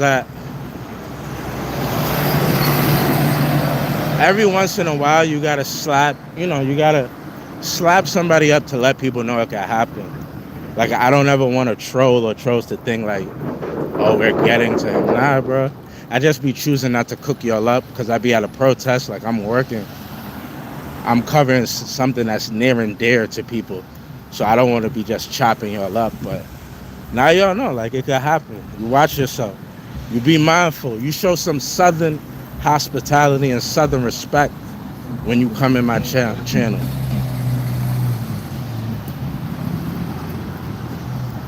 You hear that? King David. On King David.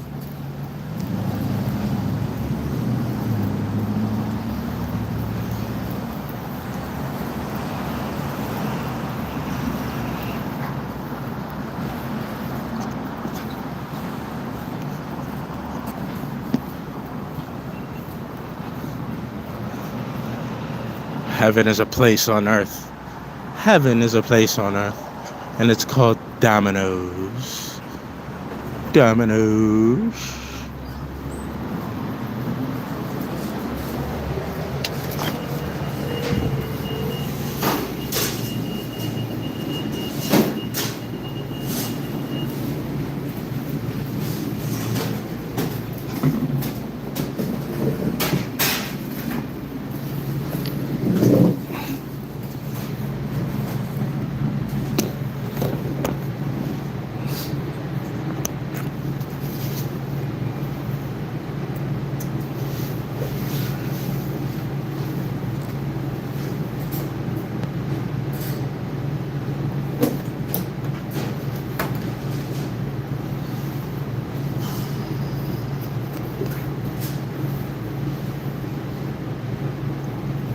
Miss Know-It-All left. Did she leave?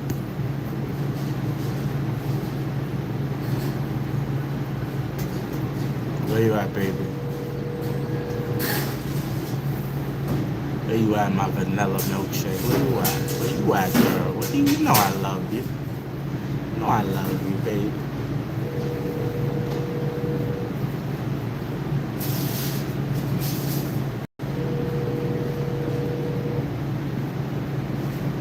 My vanilla gumdrop, where you at?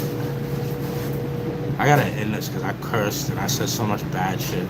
I'm gonna start tagging Domino's in every time I go to Domino's. But I can't tag them in this.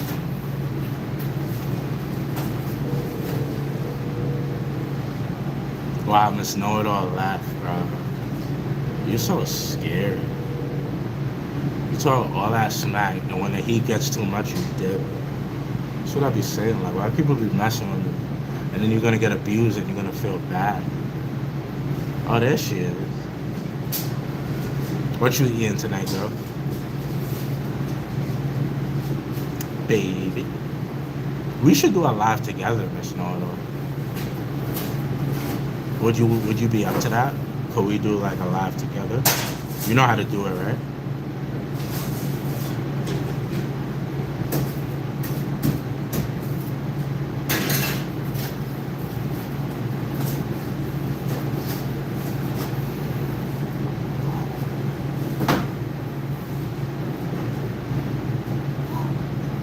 Let's look at the points. Look at the points.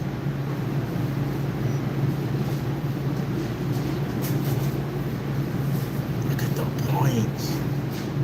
Lord Jesus. We need to get 3 pizza pies with that. 3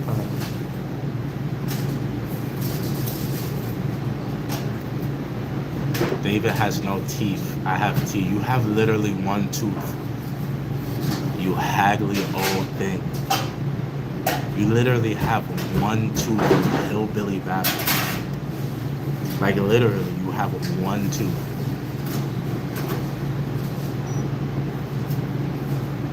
Can you do that? Can you do this?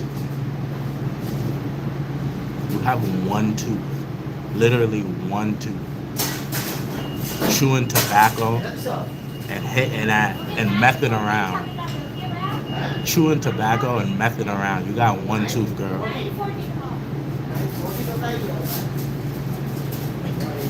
Haggle tooth. Haggle tooth. Nah, that's going too far. I take that. But you are haggle tooth. You could tell she's haggle tooth by how she say teeth. She say teeth. She don't say teeth. She say teeth. It's because you know how teeth affect how you pronounce things. She say teeth. That boy ain't got no teeth. He ain't got no teeth at all. She don't say teeth.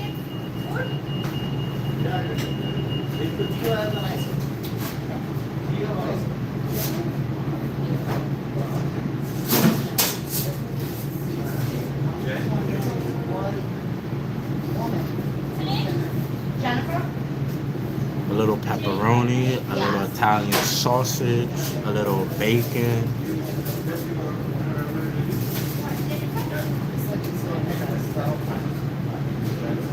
Onions. You guys need more time?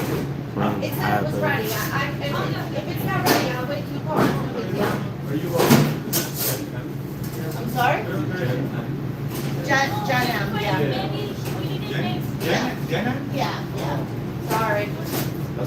That's why, yeah. Thank you, honey. I didn't even know that was a thing. Thank you so much.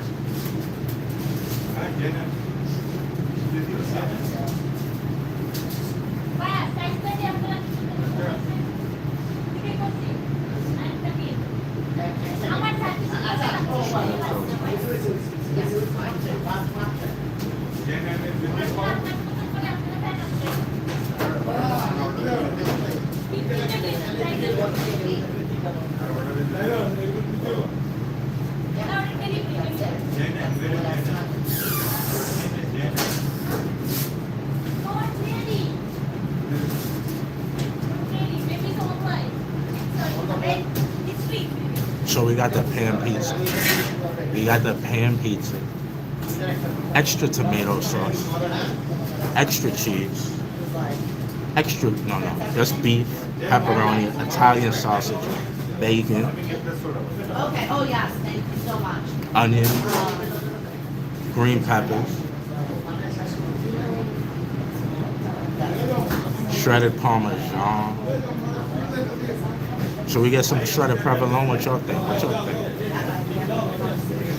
Alright, I gotta end it because y'all made me say so many bad words. This is not gonna even be able to be monetized. Thanks for your help. Have a good night.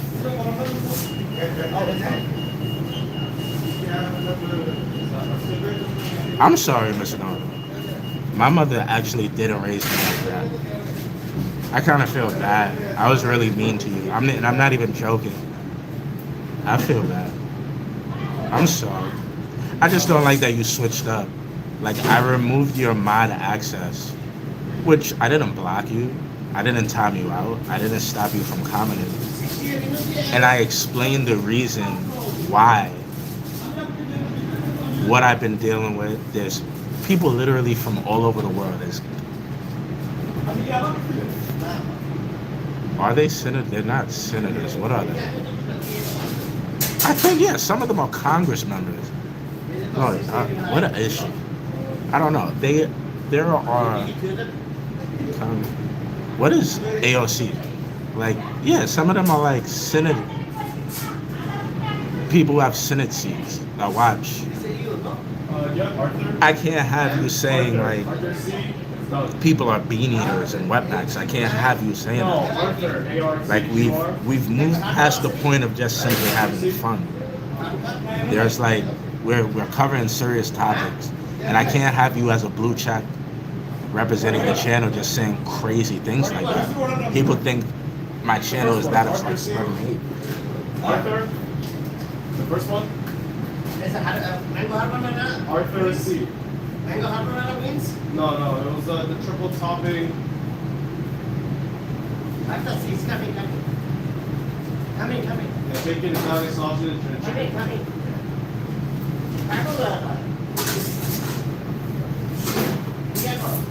And I explain this, like I explain it to people multiple times, to the point like I'm done explaining it.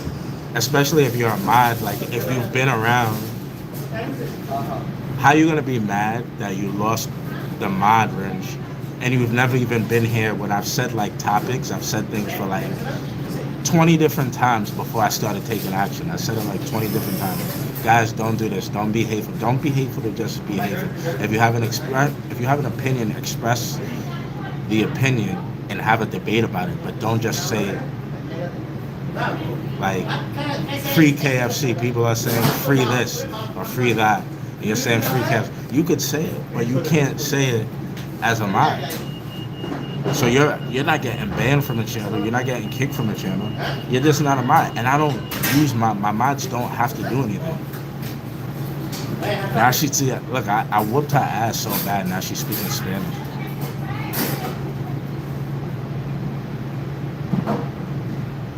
I love you, girl. Like, stop this. Come home. I miss you, girl. Daddy miss you. Papa miss you. Come home. Ven aquí.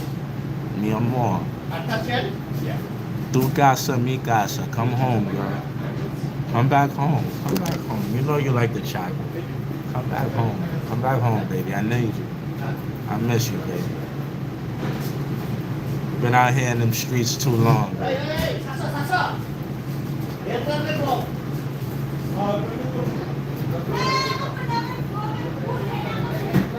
We didn't build a house. We built a home. And it's missing you. It's missing you, bro. Daddy miss you.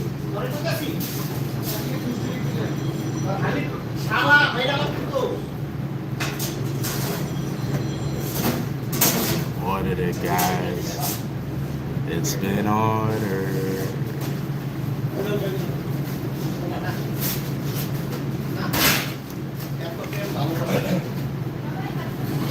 Baby, that's just my girlfriend. You're my wife.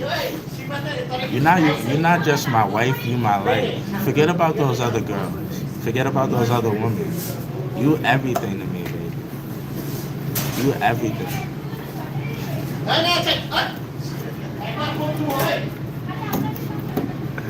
You everything, baby girl. Forget about those other girls. They ain't got nothing on you. They don't got nothing on you, baby. They don't got nothing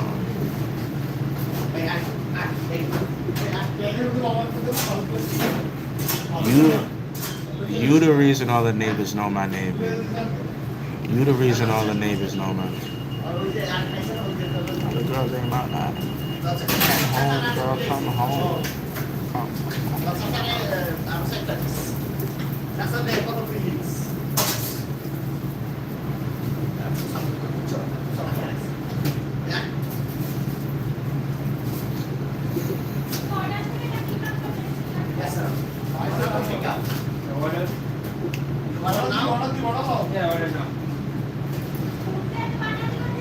Yeah, I gotta end it. You guys made me curse and say so many bad things. Should I do it on TikTok? Jose, what do you think? Should I do it on TikTok or should I do it on YouTube? Is it easier to save it if I do it on YouTube? TikTok.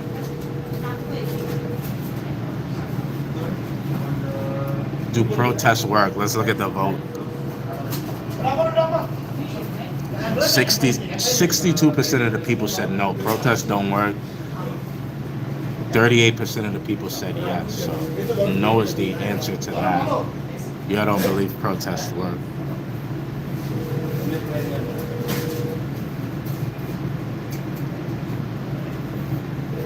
Oh, you mook? Who you talking to, you mook? You watch your mooly mouth when you talk to me. Answer me when I talk to you, moolion. Moolion, who you talking to? Have some respect when you coming in. Banana peel peeling, fried chicken, watermelon guzzling, bastard. Who you talking to? Watch your mouth, Paisan. What's wrong with these people? I think I might keep it on YouTube. I just gotta restart it.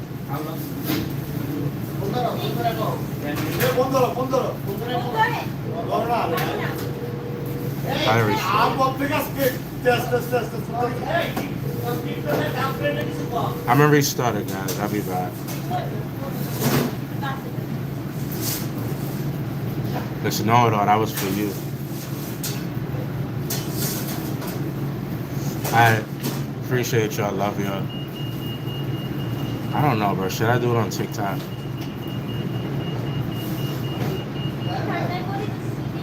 I'm gonna do it on YouTube. I'll be right back here. I'm gonna restart.